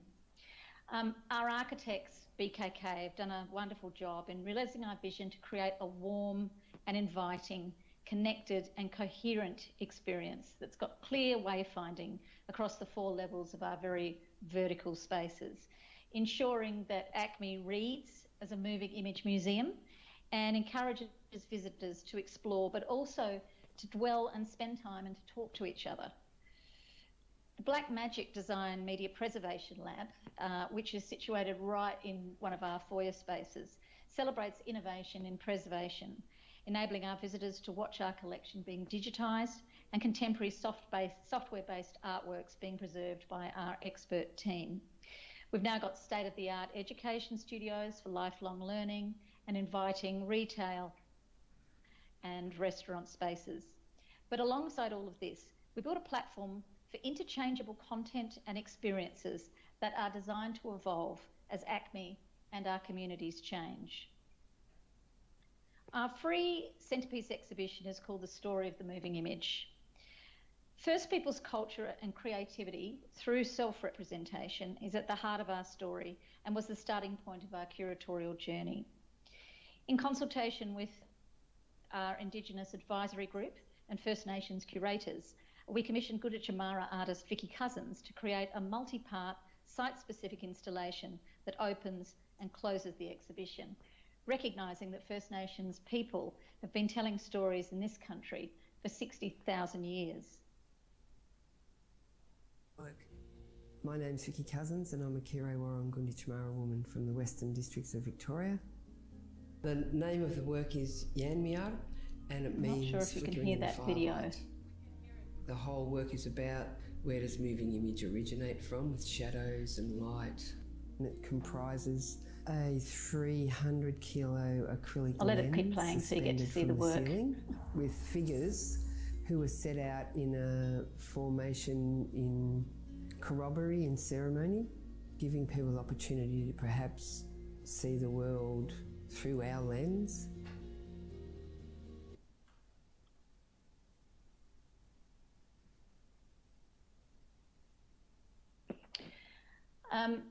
So just in case you couldn't hear that, I'll just briefly let you know that the work was called Yanmiar, which means flickering in the firelight.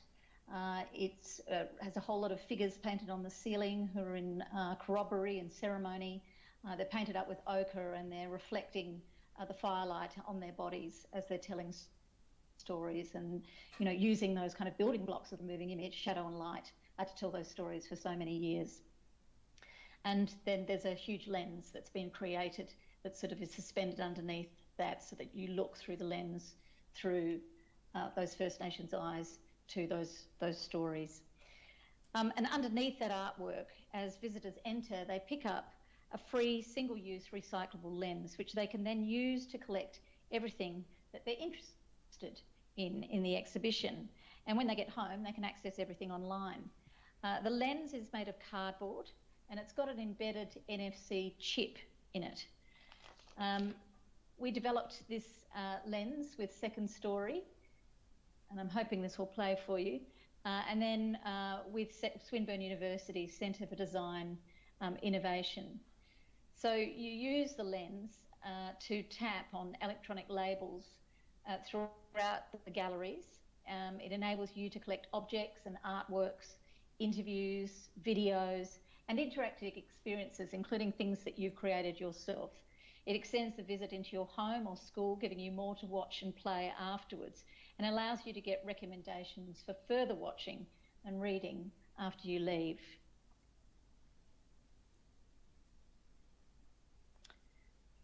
So back into the big free permanent exhibition, it's spread over 1,600 square metres, and the story of the moving image takes our visitors on an immersive journey with over 900 objects, from ancient shadow puppets to Victorian era magic lanterns, iconic costumes, to commissioned contemporary artworks, playable video games, and interactive and immersive technology, which is woven throughout to create a visitor experience that continues long after they've left the building.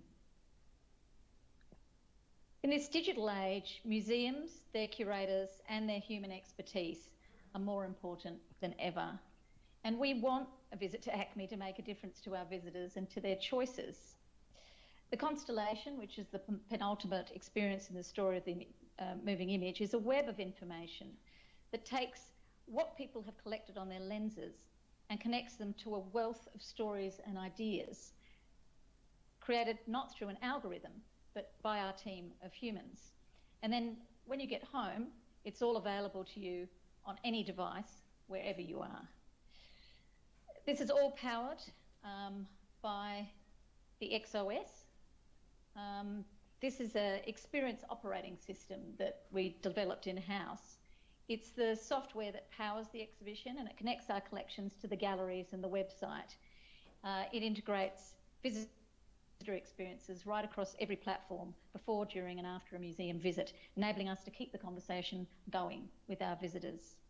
So our multi-platform museum is a physical place where we can gather together and share these stories, and a deeply intertwined digital visitor experience that leverages what the internet is best at.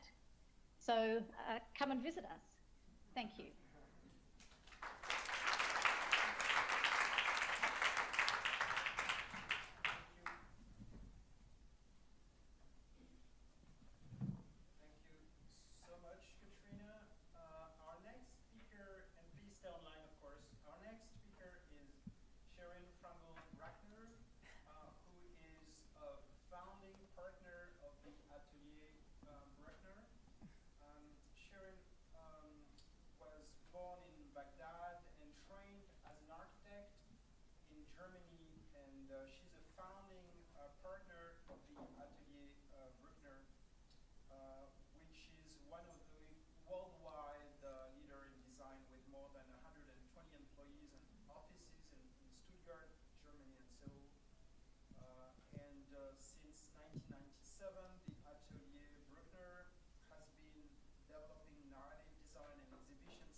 Such large-scale projects as the Museum of the Future in Dubai, the Museum of Natural History in Oslo, and the Grand Egyptian Museum in Cairo.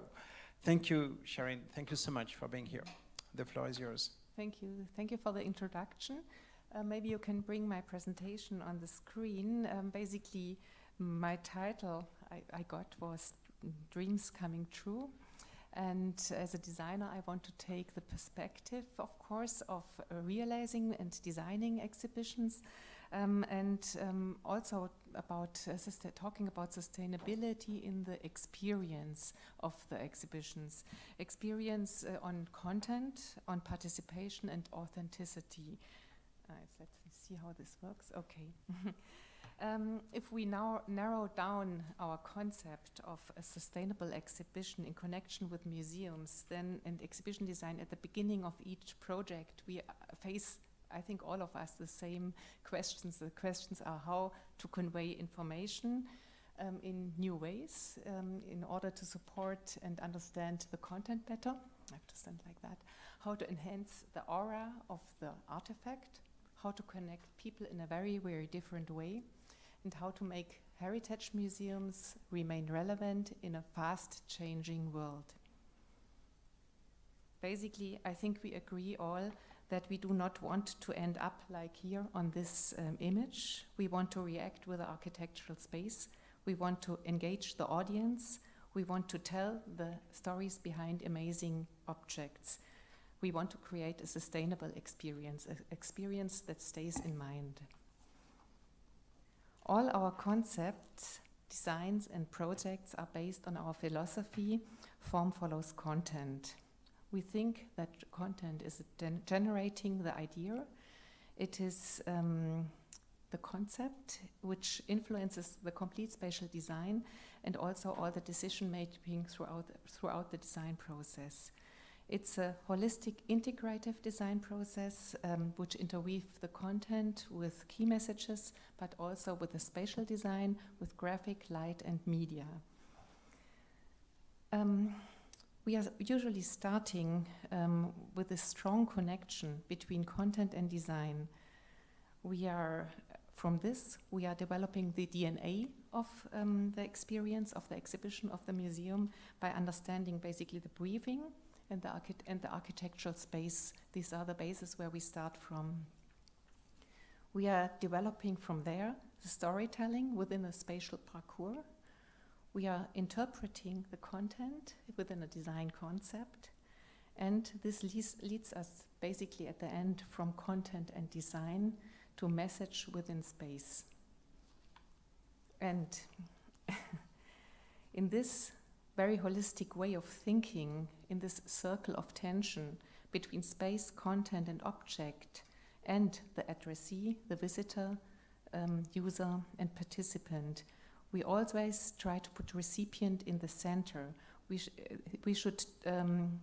recipient should somehow engage with the content in order to create a memorable experience for the Museum of Tomorrow.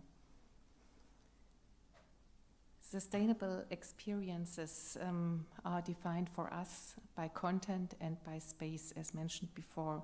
It's an adequate storyline, the search for that, with a relevant content, an interesting content, and a respectful treatment of architecture. I think in the first panel, we were already talking about iconographic architecture for museums. And I also believe that for new developments, a strong architectural approach can be a great chance for a new museum, for recognition of a museum, to create a landmark, to attract visitors, to give a statement within an urban context. This is one example, a museum which will be going to be opened in March this year, the Museum of the Future here in Dubai. And basically the architecture by Killer Architects, it's a futuristic and a symbolic architecture. The circular building represents humanity, the green base represents the earth, and the void represents the unknown future. I know, I want to go. Okay. Content-wise, also is the question how do we define the content for the future of the museum? And we are focusing here on, can I go back once?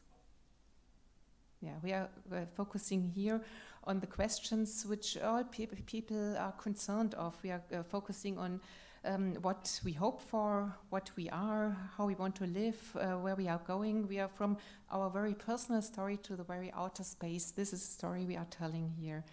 And overall, is this coming now? Okay.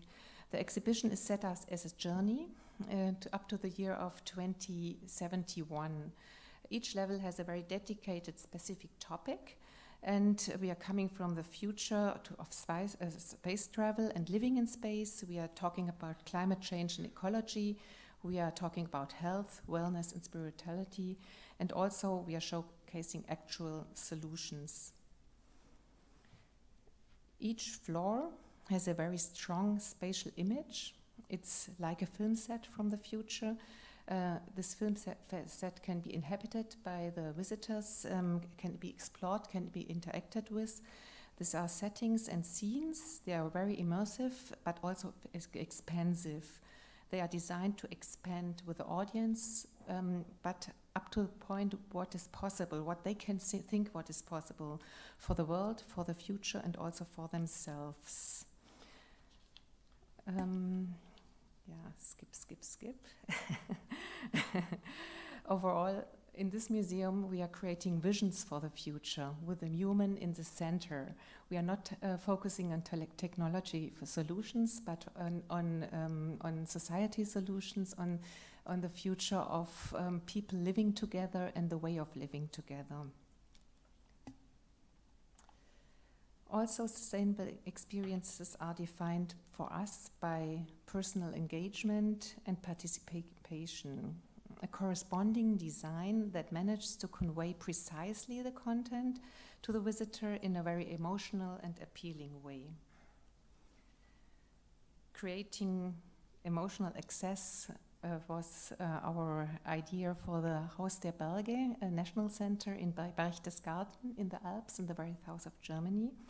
And the exhibition concept basically was based on a rhythm of seasons, changing the entire light and soundscape within a 20-minute loop. The experience was supported by Media Station, for example, this projected tree you can see here, and making it possible to experience the change of the nature within a yearly cycle of the seasons. I hope we have sound here. Can we have the sound a little bit louder?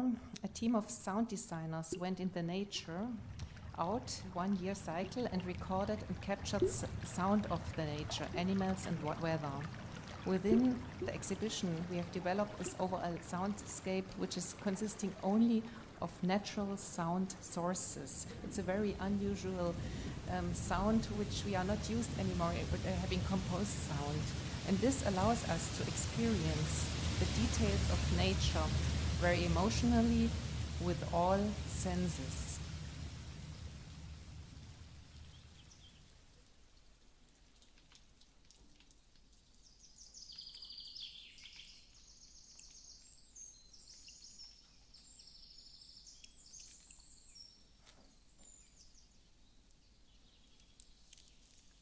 And you can recognize it's a very calm sound. You nearly cannot hear the sound.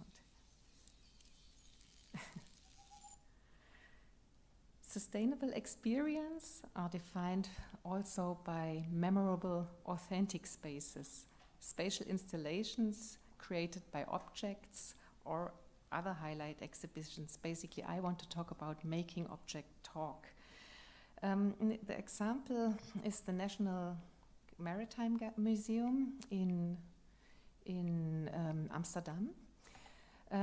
Basically, it is based on an immersive spatial approach only by representing objects. These are 7 object galleries, and each object gallery is representing one sort of objects. For each of the group of objects and narrative, we invented a narrative space with the exhibit as a starting point and simultaneously an integrative component of this narrative space. For example, you can see the navigation instruments on the top, which are floating in the endless universe, or you can see the maritime meisters on the bottom left, which are arranged along the endless horizon, or the ship ornaments, which are organized in place like they would be in the ship, greeting the people on the harbor by sailing or coming back. So it's a storytelling only by placement of objects in a very emotional spatial image. And of course, we have, we created for each of these object settings also interactive elements to explain the content behind to make the object accessible. It's a media layer in order to tell the stories, and it's a fascination to make these objects talk. On the one hand side in a spatial arrangement, on the other hand side in a media layer overlay. Yeah, one of the most questions we are always, clients always come up with is digital versus physical. What is our statement here? And I thought it's maybe valid to talk about this a little bit. For us, the real physical space did not lose any importance.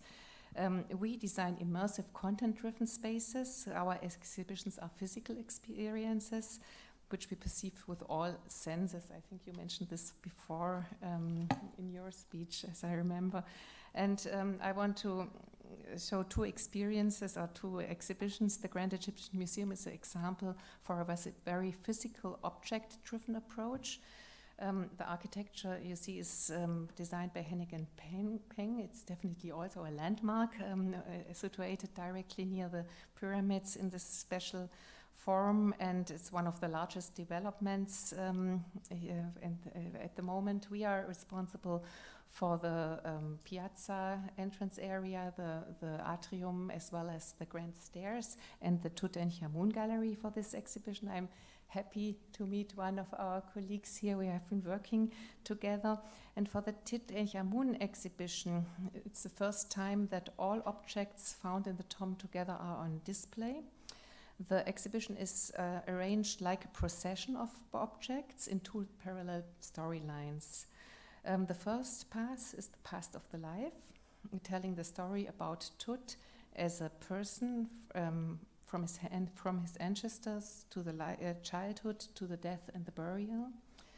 The second path is a scientific approach from the discovery of the tomb and the learnings from the finding. Of course, physical spaces are for people to interact with each other and with content, but also digital spaces have a potential, first of all, to reach a much larger audience, but also to explain content which cannot be explained by physical solutions. This is the project Arabian Journeys in the King Abdulaziz Center for World Culture in Tehran in 2017. We realized this exhibition here, and it's a journey to the spectacular landscapes of Saudi Arabia, the mountains, the city, the sea, and to make the beauty of these landscapes accessible.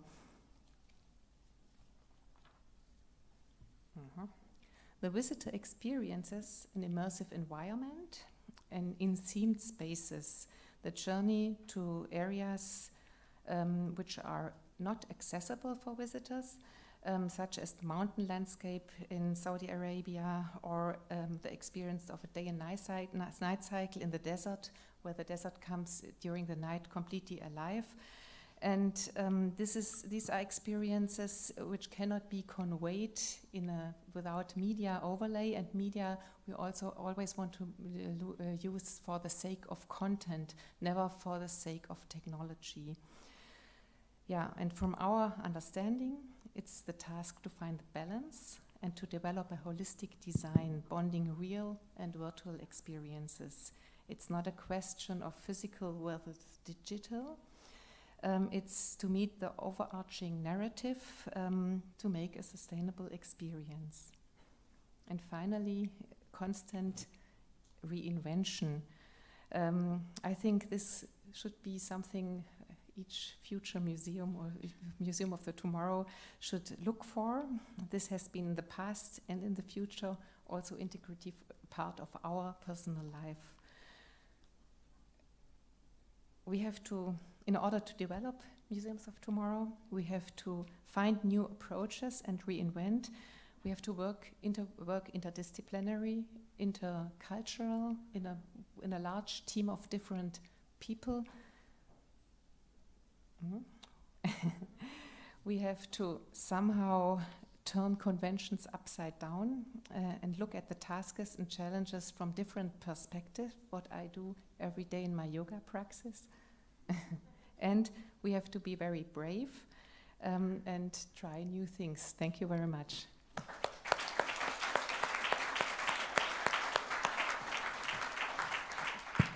Thank you, Sharon.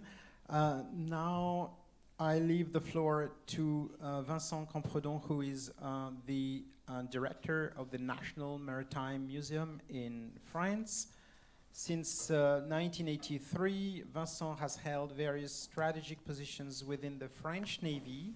He's been the head of the communication office of the Ministry of Defense, as well as a NATO spokesman in Kosovo, the official writer for the Chief of Naval Staff in France, and the Director of Communication of the French Navy. He was appointed as the head of the National Maritime Museum in 2015, and he is busy working on the permanent exhibit that will, and the museum reopen in 2023. Vincent, the floor is yours. Pleasure. Thank you, Pap. First, I have to apologize because I'm going to speak French. Yeah, I'm sorry, I forgot to mention. Because it's just actually to give you an opportunity to listen this so beautiful language of Molière. More seriously, the first time I make this presentation in English, and I'm not used to do it, so I prefer in French. I'm sorry. Yeah, please do grab your audio equipment. But I'm sure that many people understand French here. But some don't. I have this feeling, I don't know. Voilà, donc bonjour en français. Je vais vous raconter une histoire très différente de tout ce qu'on a entendu. C'est l'histoire d'une mission impossible qui m'est arrivée. Comme vous savez, vous avez entendu, je ne suis pas un professionnel du musée. Je suis donc officier de marine dans la marine française. Et un jour de 2015, le ministre de la Défense de l'époque,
mettre le goût de la mer et la conscience des enjeux qui la traversent pour l'avenir à tous les publics. Je veux parler à tout le monde. Je veux parler, on a beaucoup parlé aujourd'hui cet après-midi de musée universel.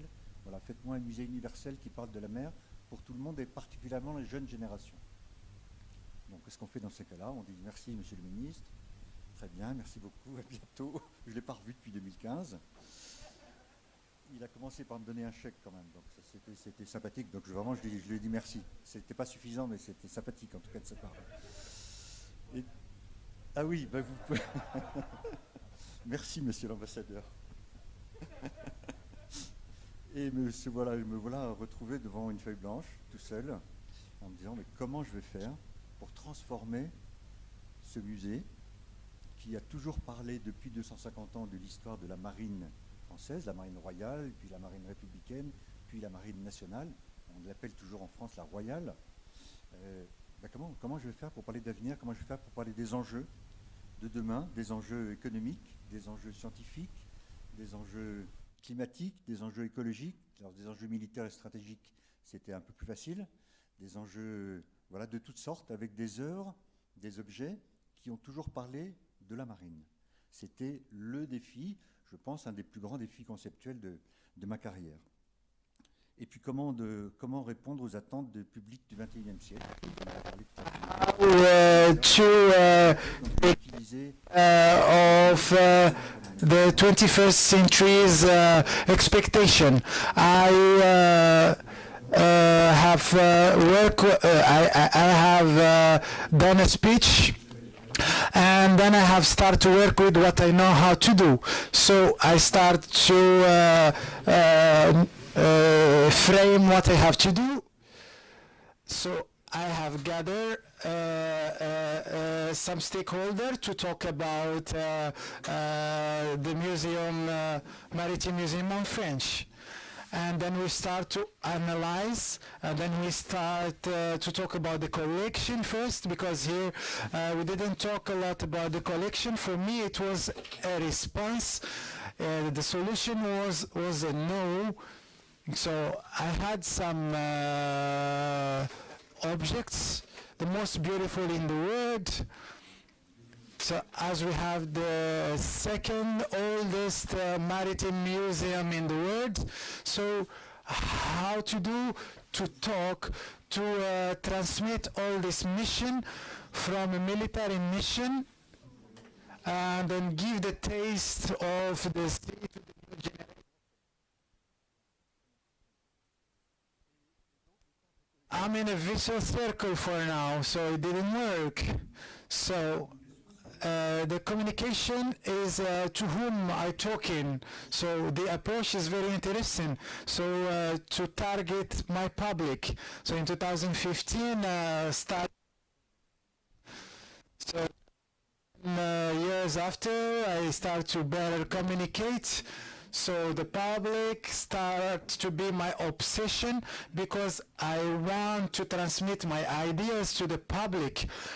The ministry asked me to talk to everyone, and especially to the young generation. So and then to transmit the message to the children, and so and so. So the oldest, the youngest, in my message, so makes sense at the end.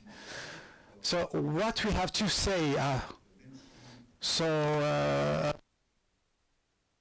colleagues has well stated, we communicate, we transmit with the value.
And so I construct a museum based on analysis and not the opposite.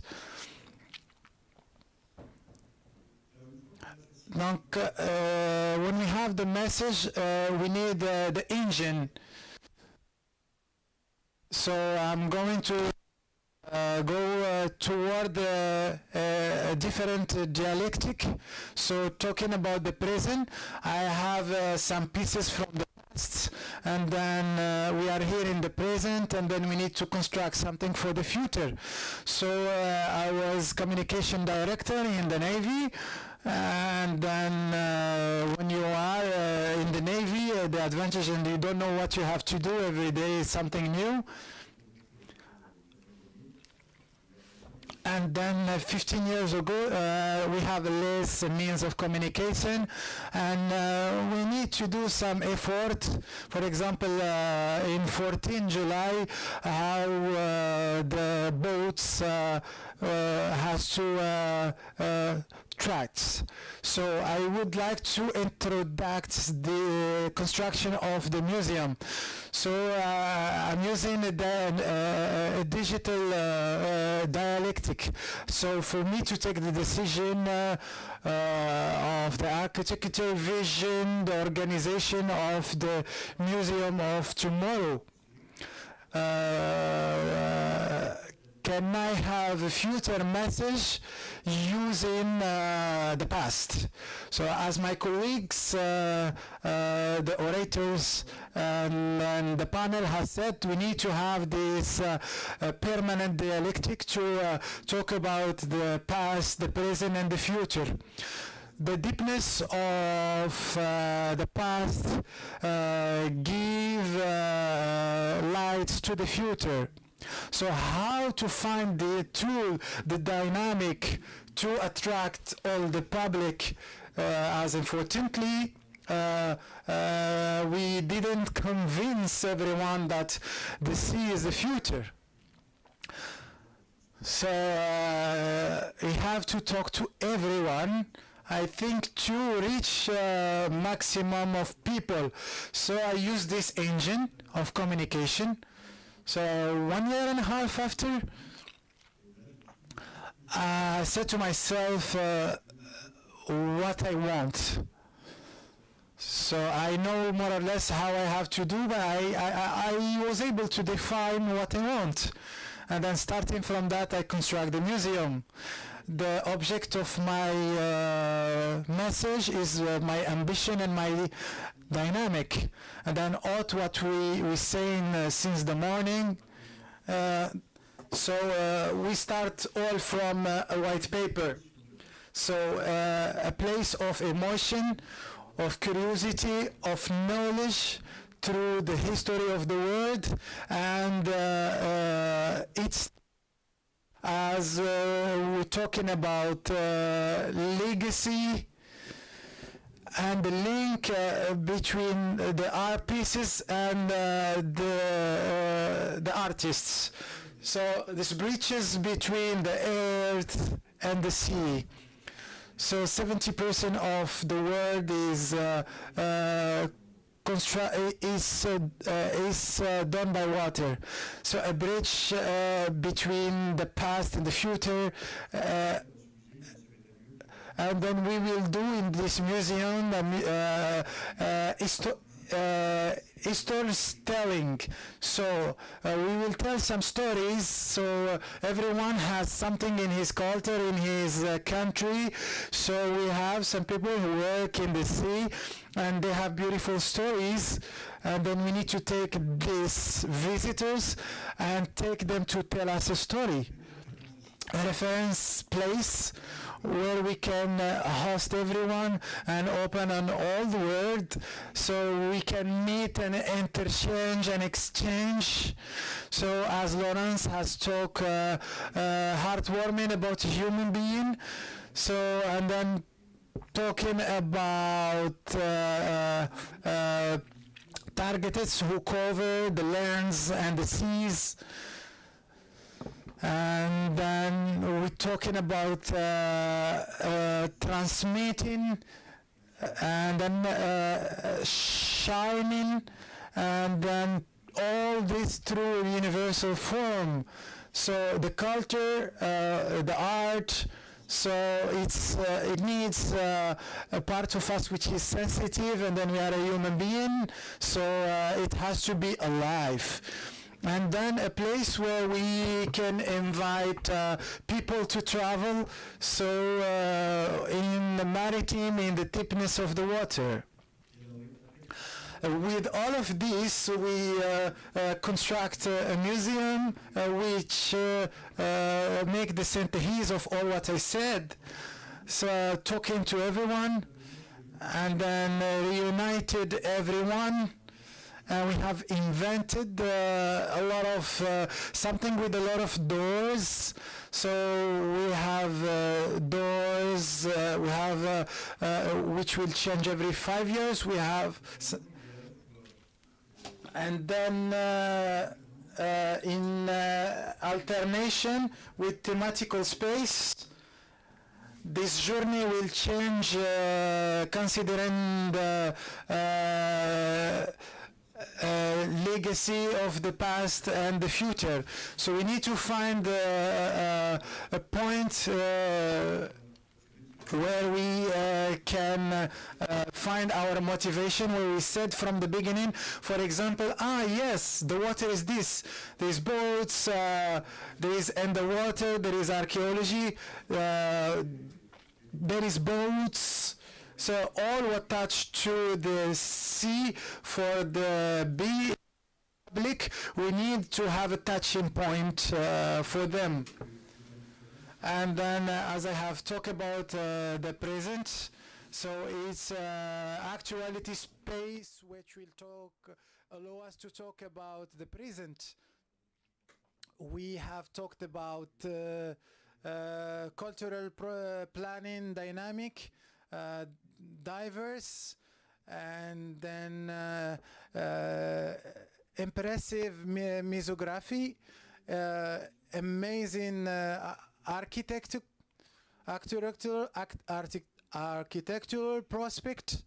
We are really linking France to travel and work on the mediation network. So I'm doing a network, universal network and international, and then the digital transformation, which is a must. So to be able to evolve on the right way. We have fabricated a new generation of museum. It's a strategical and mediatic and encyclopedic, universal, pre-directed with the maritime activities. So link the past to the present to put it at the service of the future. I'm giving you an appointment in 2023 for this project that I hope will be at the level of these ambitions. Thanks. Thank you very much, Vincent. As you understood, we are all practitioners. We're all working on redesigning permanent exhibits, as well as thinking and preparing temporary exhibits. So we're gonna switch to more practical issues related to our jobs and missions in our respective institutions. My first question, I guess, would be to you all. Could you give us an example of what you do now in your daily activities that is significantly different from what you did in the past when you started your job? That might not be the case for Vincent, who's arrived, and that's also not my case, as I'm a newly appointed head of a museum. But my point is really to highlight what is new in our current practices, and possibly the difficulties which you face, the problems which you face. It's important to talk about problems and not only to talk about success and things being well done. So let's focus a bit on difficulties as well as the current issues. Nathalie? Yes. In fact, for many years and decades, as you know, the scholarship was the most important thing in any museum. So, and the curators have the right to talk. And sharing this voice with others is rather difficult. And as the general director, and because I work a lot for mediation, I invite many other kind of experts especially when we did this one-word new gallery, which include many other contemporary artists coming from the diversity and coming from other fields. Okay, I had a lot of resistance coming from the archaeologists specifically. And because they inviting those other voices to the museum create a kind of sentiment of threatening for the academics. And I do think that we are not threatening the scholarship, but we are just enlarging the goal of our institution by inviting other expertise. And we have to explain that more, but it's not easy. Mm-hmm.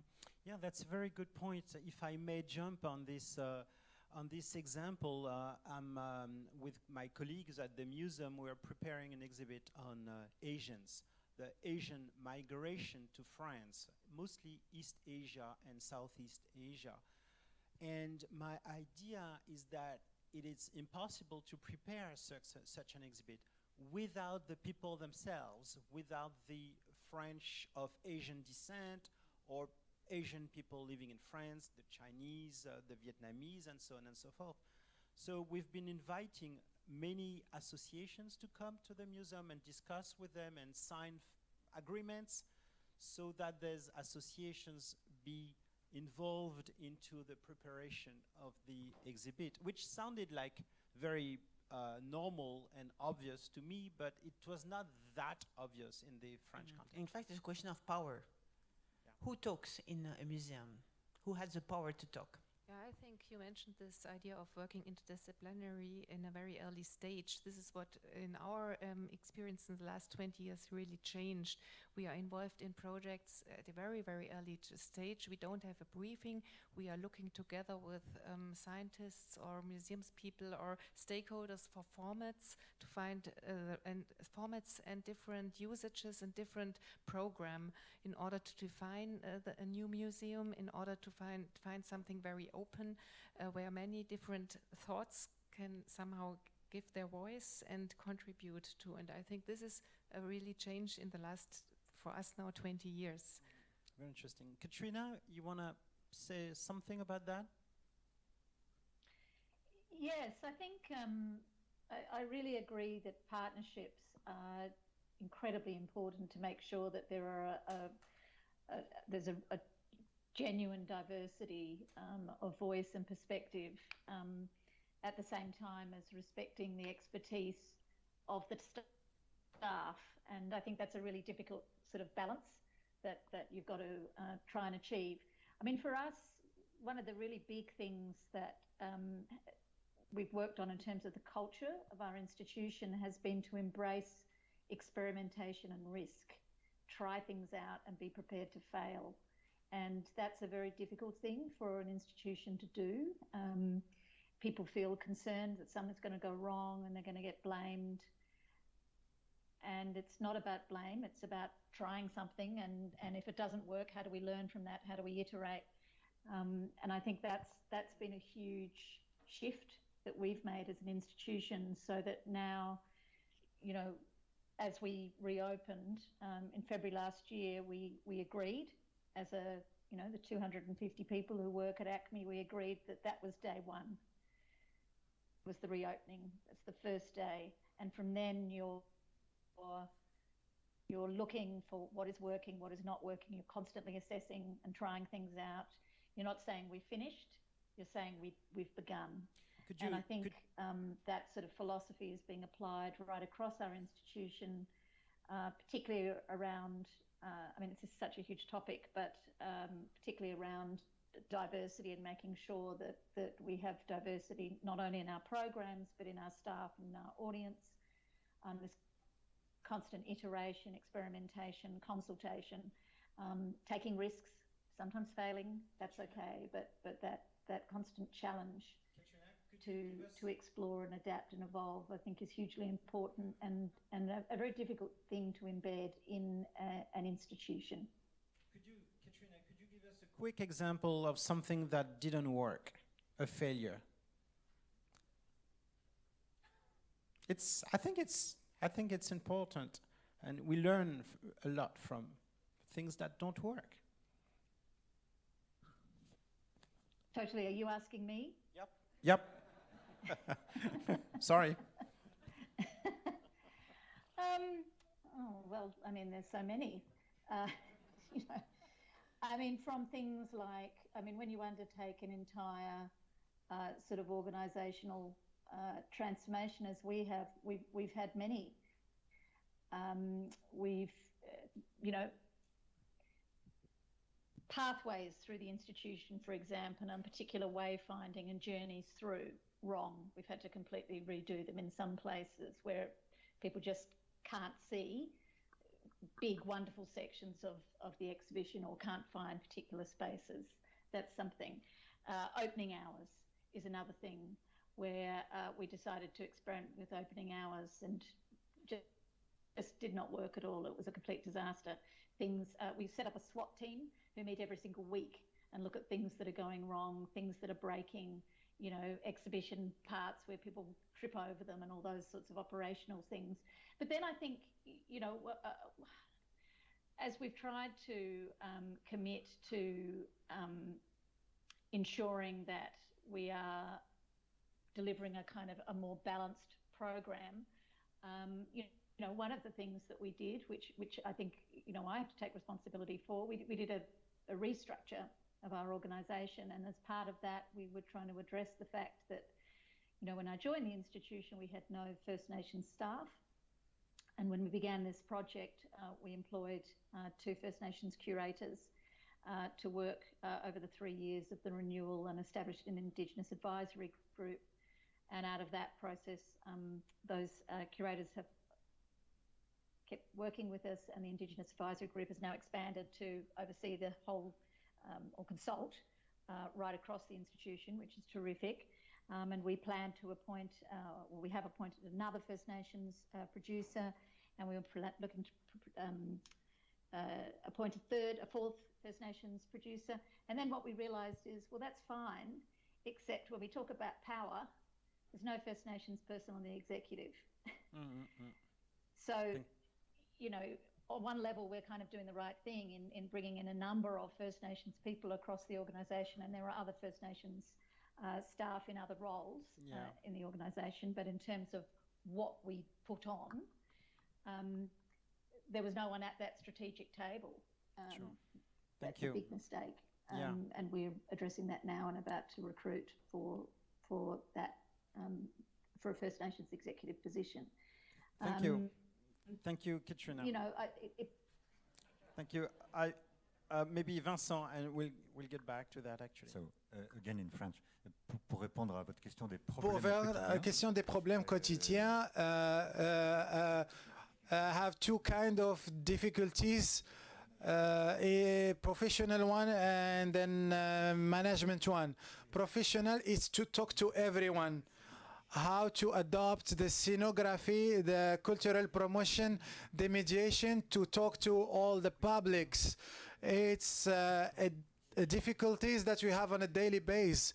So you can talk to the experts, but you need to know how to talk to everyone.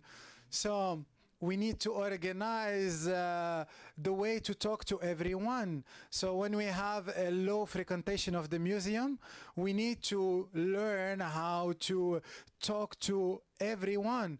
So it's easy to talk only to people on the field. We need to talk to everyone, whatever is their level of knowledge. So the other problem is the management. I didn't know the museum, and then coming in a world where everyone has his own vision and work to construct its own project. Now, some of you are smiling. For me, I'm a Navy man. So in the boat, we have a team spirit. So everyone has an important role to play. So the chef, the pilot, the commander, the in charge of the engine. So it's hard to my heart is that collectively speaking, we are weak. how can I talk to everyone to create this team spirit together to realize these good ideas. It's difficult for me to take everyone on the same boat for now. For now, people say my project. I want people say our projects. So for now, it's challenging for me, and then I hope that interesting insights. I had a last question for you before we open the floor to everyone, as I said, so that we can have a Q&A that also includes the first roundtable for those of you who would like to ask questions to the speakers of the first roundtable. My question would be to you all about public outreach. How do you that's a classic, of course, purpose, so as to have a form of cultural democratization and have people from all venues, from people who never go and visit museums. How could you give us an example of something that worked, that attracted a wider audience, including first-timers in your respective institutions? Yes. Nathalie? First, I will talk about the Institute of the Arab World. During this period of pandemic, each museum invests on technology, website, etc. And they did exactly the contrary. Our educational department decided not to do anything on website, but they decided to go every 2 days to visit one school, one class, donc, in the whole region, donc, around Paris. So I'm very far away from Paris. Every 2 days, because they say they can't come to visit us, donc, in our institute, so we will go and visit them. And I think it was very clever, and because it was all about donc, really this true dialogue. Second, in Montreal, our institution had partnership with 450 associations and institutions, 450. It's enormous. And in fact, co-creation is a key, because each time you want to reach a public you don't know, you need to work with the expert of this public, a doctor, an association, etc. And so there is a triangulation with the museum and its experts, with the mediators, for example, the association and the public. And so, following this process, donc you can have those public with a specific program defined for them in your museum. So it's a long process, but the results were absolutely amazing. Thank you. Shireen, you want to add something? Yeah, I can have how did we reach public in a very different way? I think our first project, how people got to know us, was the Titanic exhibition in Hamburg in the harbor city. And it was a very different way of doing exhibitions in 1997, where we did talk about the stories of the people on the boat. We did not talk about the technical problems on the boat and all that, but the stories of the people behind. And at the same time, the film was launched, and by that we really reached a very broad public. And got 1.5 million visitors in only 6 months. Another example is offering a different format, for example, for the Visitor Center for the European Parliament in Brussels, Parlamentarium.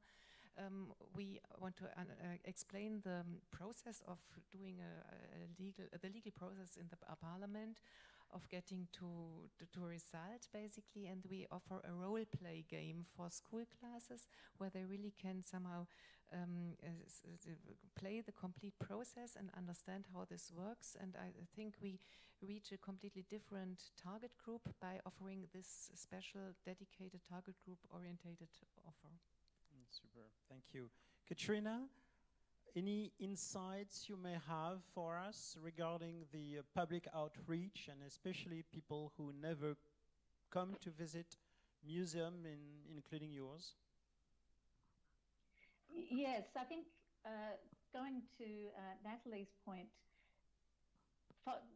finding the way to reach these people is through their channels of communication, not through mainstream necessarily. And what we found is that, and I'm talking about groups who might be a cultural group, but it also might be a subculture. So for example, people are interested in video games, particular kinds of video games and video game play. You could go and find that audience, you can bring them in and connect with them, but the challenge is to have the continual conversation that's not relying on one moment, because you can connect with them and then 2 years later they're gone. So I think that's what we've really challenged our programmers and our marketing team with, is to find particular communities and really kind of hone in and target them through their channels, which means we are spending money in a very different kind of way alongside our mainstream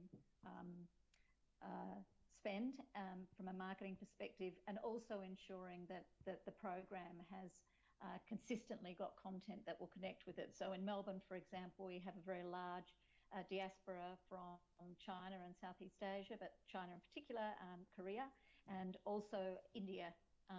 There's a very big community growing faster and faster in Melbourne. So China and India are two communities in Melbourne that we will be focusing on alongside First Nations communities who we're seeking to bring in, and then also trying to build video games communities to have a connection with this museum. They tend not to go to museums, and how do we have that consistent relationship? Super, thank you.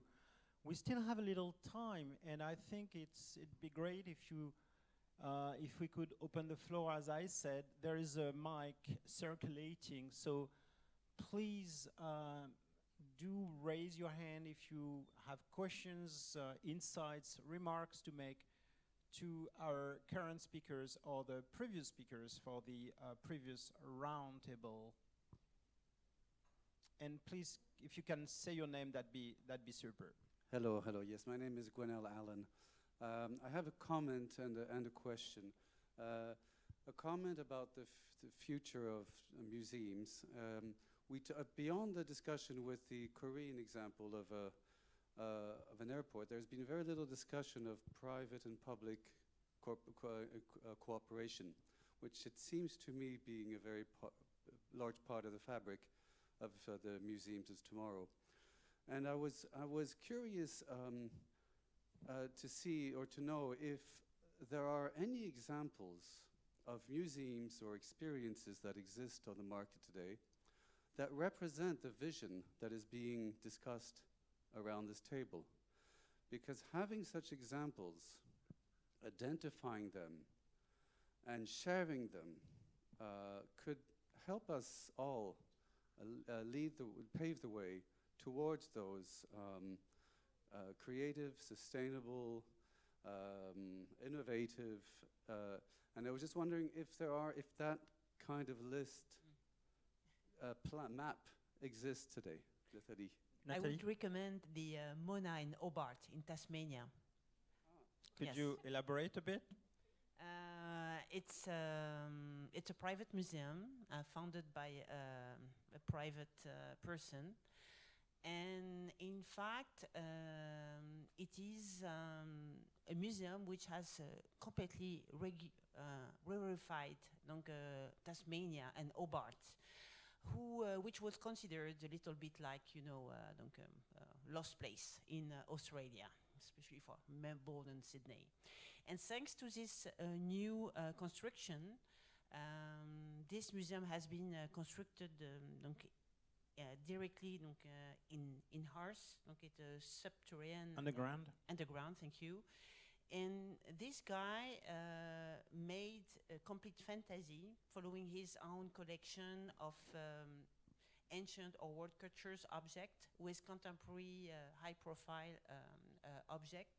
And there is a blend without any stereotype, and the whole site is included in vineyards. So there is this sustainability which is very strong in the spirit of the museum.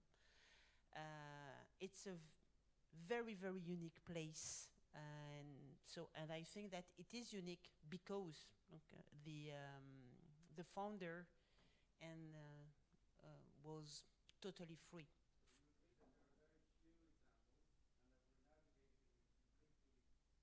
No, I would not agree. I think that there are many museums around the world, hundreds museums which are built every year. I'm talking about a Western definition of what is a museum. But if you go to Togo, for example, I visit the director of a new museum in Lomé, and it's a great museum because it's an empty palace from the former governor during the colonial period. And this young woman, she's creating a museum without any collection. And also, she wants to create collection, but with objects which are still used following some ceremony. So this is a whole new definition of what is a collection, what is a permanent collection, etc. And she's really engaging her community and children who have absolutely no experience about what is a museum. It's totally new. So it's another great example, and I can have others in mind. If I can take the way around, I'm sorry, if I can take the way around this question, there is a lot of public-private partnerships in what we call social infrastructure. It can be universities, it can be schools, it can be hospitals, etc. And when we are asking the question, why we don't have a concrete example, maybe there is, and I don't know. There is a question of the business model, of course. So what is a business model? Because if you want to have private partnership, you need to have a business model. And the second is what you say about the collections. Because there is an aim for the museum. But I don't think it's too much important hurdle. And especially now where we're facing difficulties in raising funds, and I know sometimes it happens, there is a room, I think, to build a new business model now. Thank you. There is a question here. Second. Thank you. I think one of the famous examples, of course, is the Cleveland collection, with the Cleveland Clinic, obviously. I think you're Vincent from Chargeur. And it's a famous, you were talking about how health and doctors were interacting with patients. Obviously, the Cleveland collection is a unique, one of the largest private contemporary art collection in the world. So there are examples, particularly probably in the US because of the nature of private collectors. But that was not my question. I think the question is, we've seen through the day the influence of curators and designers in museums and art institutions. The feeling I have sometimes is maybe we're risking the sort of over-curating target in some museums. I remember when I was a child with my grandmother, who was a painter, going to museums and really focusing for half an hour in front of a painting. I remember seeing the Raboteur de Caillebotte and spending half an hour in front of that work when Orsay opened. And it was a magical moment because we spent time in front of the work. Where in what we're seeing today, particularly, we're seeing a very spectacular exhibitions, a lot of spectacular design, complex curating. I think what Nathalie, you were explaining is complex. Can we spend time? Lina this morning was showing this museum where there was this sort of empty space and a debate of what we can do with this empty space. And in fact, this empty space meant that you could organize sudden events that may come 6 months later, a year later. And that place of debate, that place of emptiness, without an intention from the curator, is maybe what we need as visitors, and particularly young visitors. They want to be free. They want to have that empty space where they can express themselves. So that subject of the over-curating is something I would like for you to it's talk about. Reflection we had when visiting the Abu Dhabi, the Louvre yesterday, and there were those empty spaces which triggered our attention and reflection. But I hope you can still meditate in front of Kaibot floor scrubbers. It's still possible, hopefully.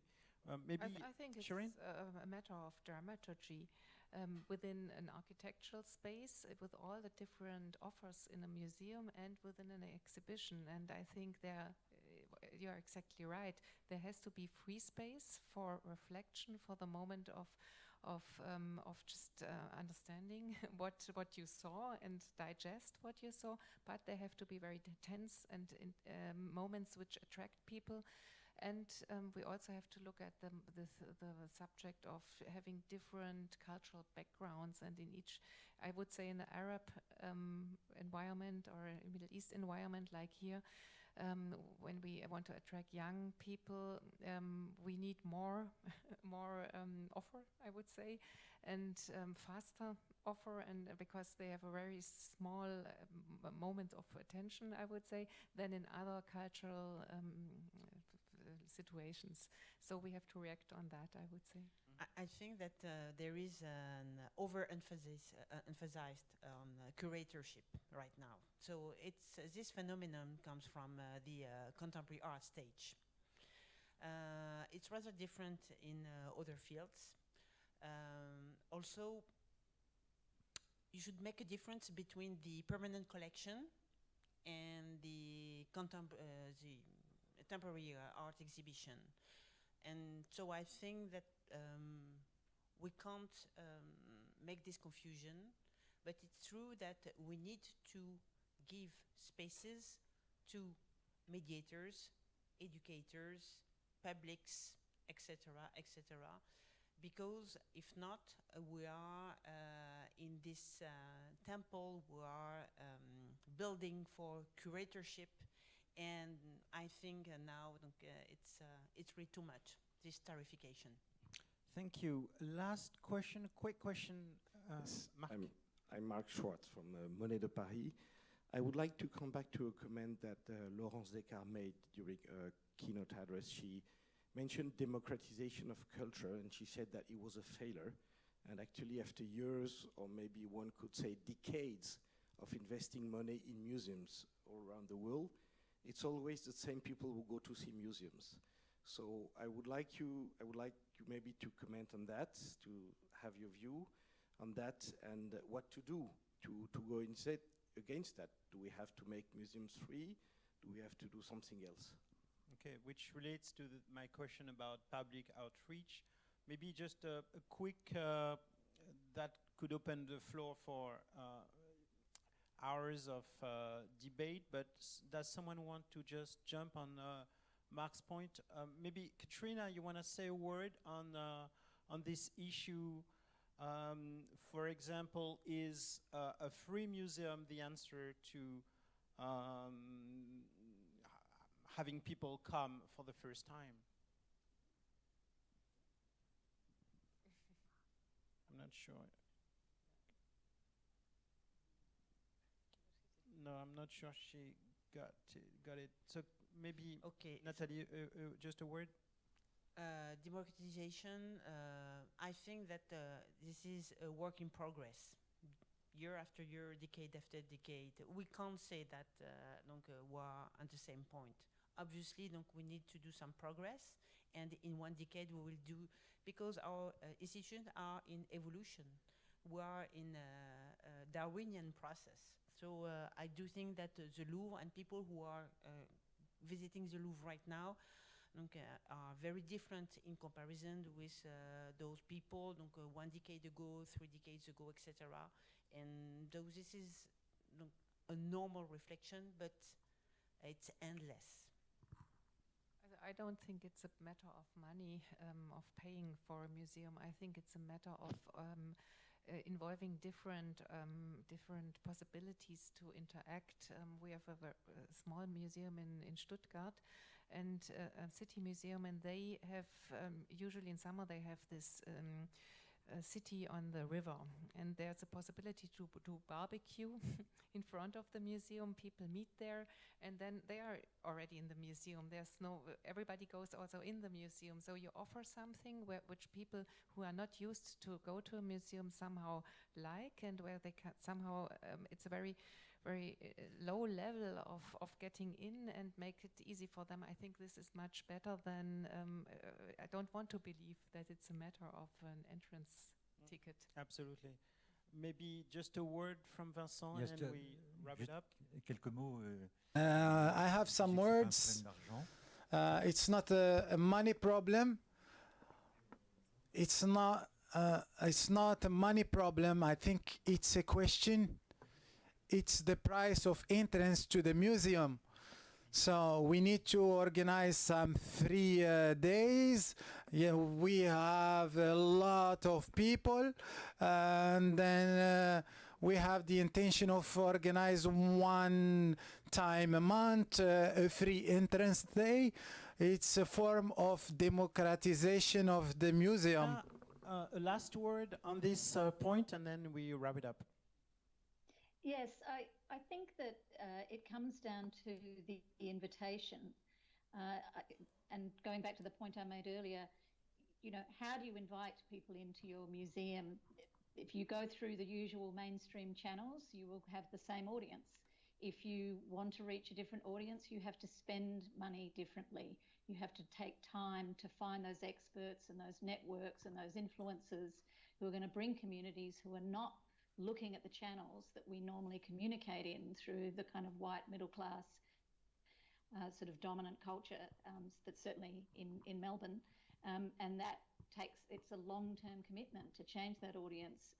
But we've seen a really significant shift in the diversity of our audience by shifting those resources. And through the market research that we're doing, we're thrilled with the result of those very directed, conscious and consistent changes that we're making. Thank you very much. Thank you all. Thank you for these great questions. Thank you to our speakers. I think we've had a very exciting and fruitful discussion that just opens to other discussions. And thank you, France Museum, for organizing this afternoon, this symposium. It's definitely so welcome these days to think about our current practices and about the importance of museums in our current world. So thank you very much to you all, and see you soon. Thank you. And thank you, Pap. Thank you all, and thank you, Pap, for the quality of the moderation as well, and the quality of all of your presentation. You really spoke to the mind and to the soul, and that's very important for the job we actually do. Really, thank you very much, and thank you for the quality also to the inside of from the audience. Now it's time to, the closing keynote which is going to be taken by our colleague in Claire Monray from France Museum. She's actually stepping in just to replace a CEO that we will see later, I think. Thank you very much. No, you can. Thank you very much. And thank you, Katrina. Right, so on my own on the stage, I'll take my mask off. I'll try to be really brief. I've got a really difficult task actually to wrap up this symposium. I'll take a few minutes, and I guess thank you. Really, it was a thought-provoking and inspiring afternoon. So thank you to all of you for sharing your views on what the Museum of Tomorrow's could be, should be. And I guess coming from different areas of expertise and fields are highly regarded, because I've been asked today to shed light on the future of museums and the diversity of challenges and opportunities they are facing, but also the purpose of museums and the tension that may derive from confronting universality and diversity. So I think firstly we shall underline again the uniqueness of museums and the fact that museum is a space and a place like no other. So Lazare Lundu introduced our exchanges by highlighting on behalf of UNESCO the crucial duty that museums have not only towards the living people but also towards future generations.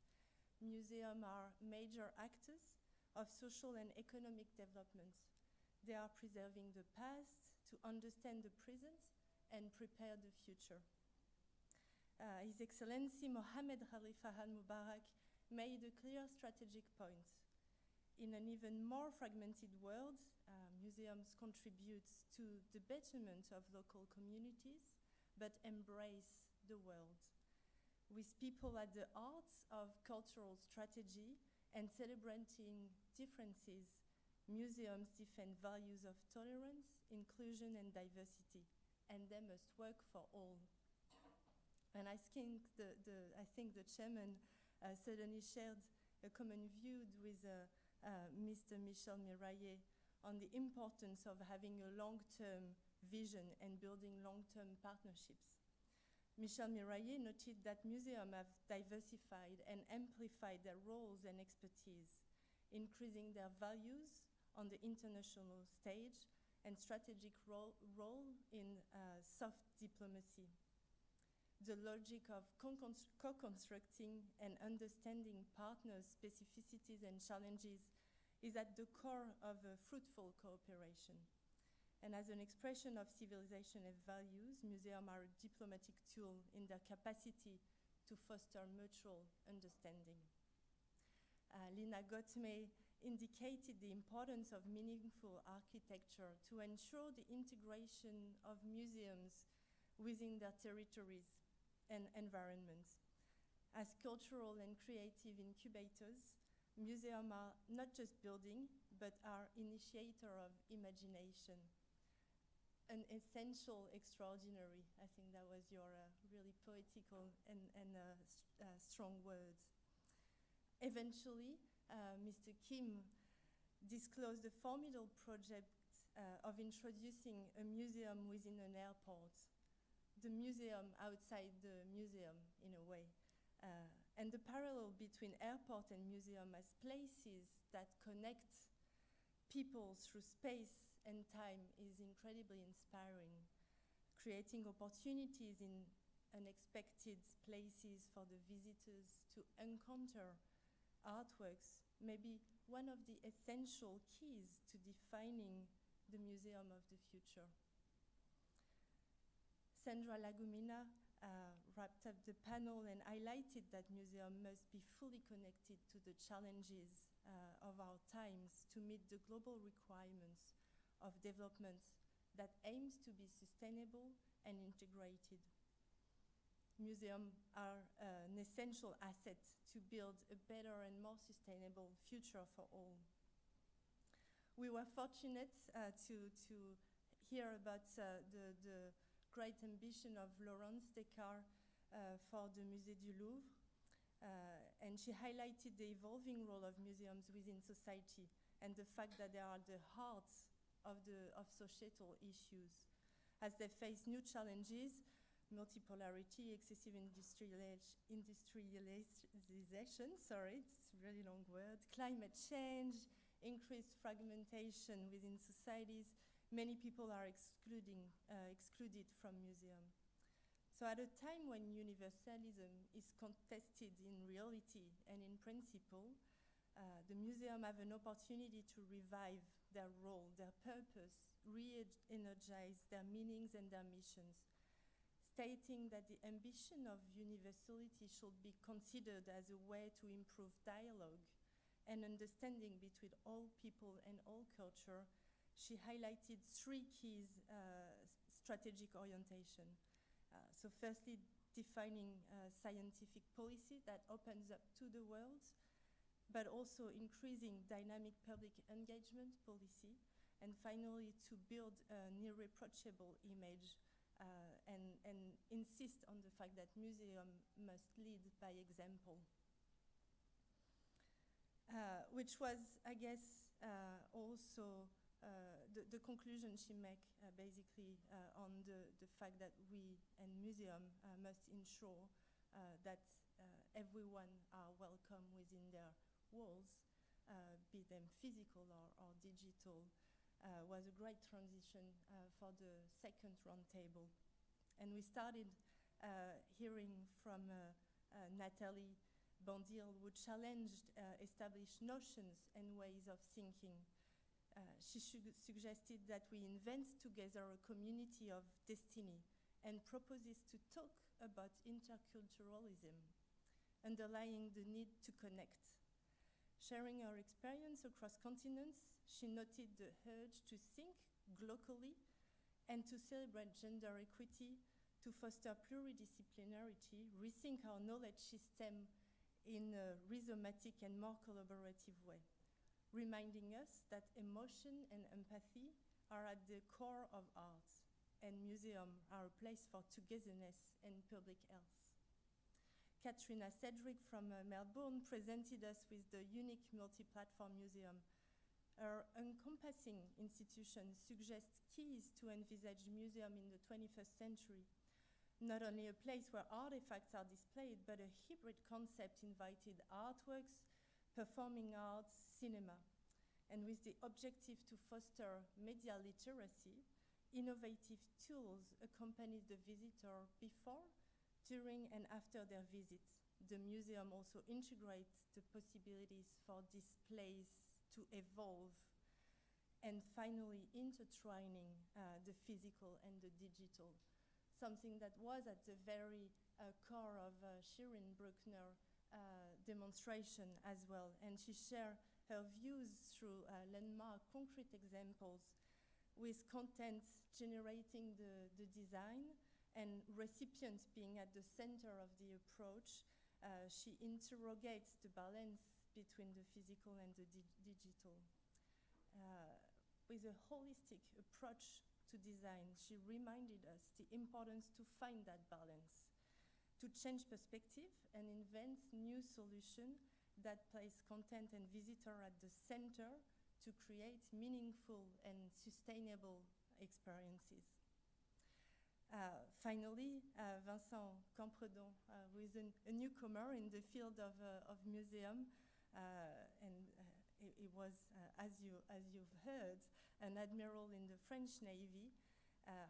It's provided us insight into his vision and his experience, and how he's defining goals, precise goals, and a very strong message, attracting large audiences and having the visitors understand the stakes, what's at stake with the future of the sea, the oceans, a common good for humankind.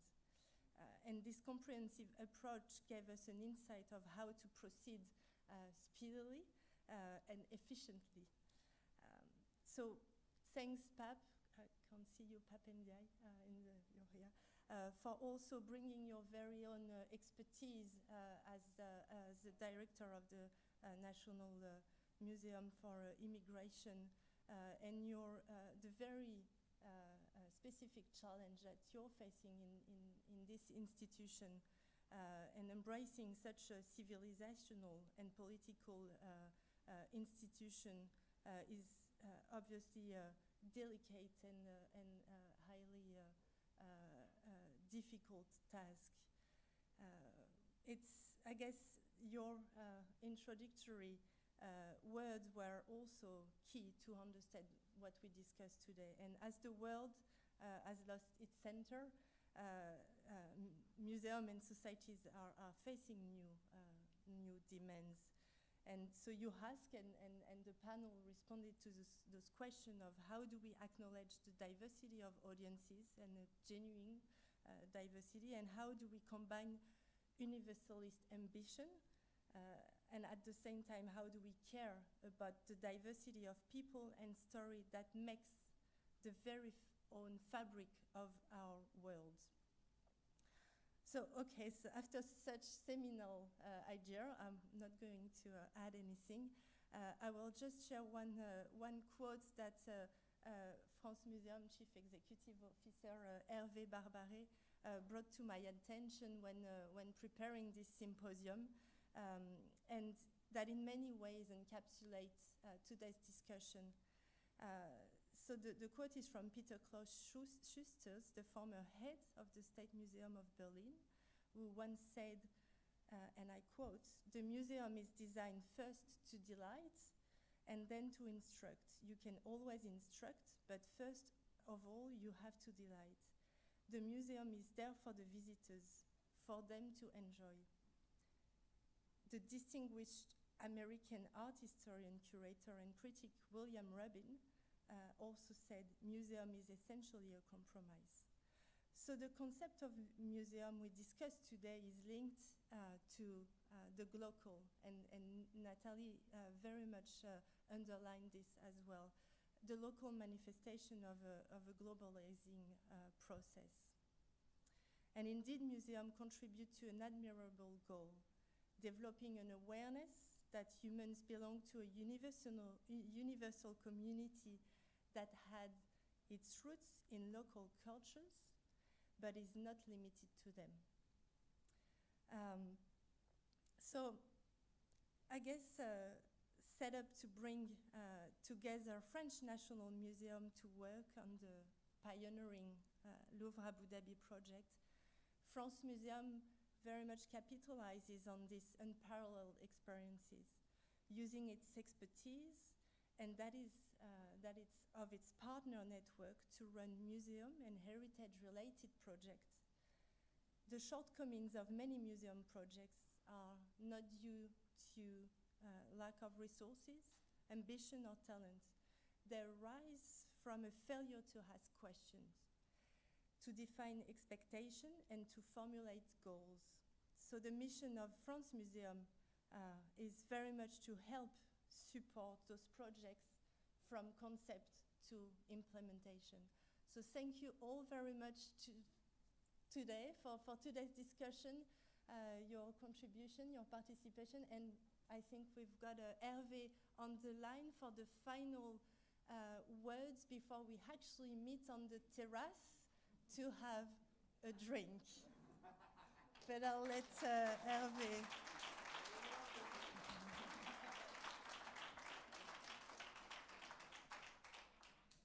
Hopefully he's on board. Yes. Thank you, Claire. I hope you hear me. I reassure you I won't be long. Actually, first of all, I would like to thank you all. I would like to thank our speakers. I would like to thank our moderators. I would like to thank all the panelists. This afternoon was really exhilarating, so thank you very much. I would like also to say how sorry I am not to be with you physically this afternoon. I regret very much not being there in Dubai, and but you know that's the challenges of organizing symposium in an era of the COVID. But you know, with our friends from Charger, with our friends from UNESCO, with our friends from the French Pavilion, we decided to take on outright these challenges of the COVID crisis and say, whatever happens, we really have to implement and to do what we were thinking about, a very ambitious meeting, about a very ambitious symposium. So actually, what I understand is, first of all, that nobody is irreplaceable. I believe, and I think that Claire did much better than what I would have done to conclude this symposium. Also, with all our friends, we were adamant that although the sanitary crisis is there, we will not compromise on the quality of the debates. And what I heard and saw this afternoon is that there was no compromise. The quality of all the interventions were really, really good, and I think they vindicated the idea that the museums are not things of the past, they are things of the future, but we have at the same time to ponder about the challenges that they are facing. So it was just I wanted to say, maybe I think it was Natalie saying that maybe there are more questions than answers. And of course, spending some hours imagining the museum of the future led to this conclusion that many questions have been asked, many answers have been said, but I think that the debate is open. And I hope that with all the team of France Museum, we will be there to help you, to support you in whatever questions you have about organizing, creating, imagining a museum in the future. Thank you so much and enjoy the cocktail. You can be sure it's also a part of the day I would like to share with you, but unfortunately the COVID decided otherwise. Thank you so much and see you soon.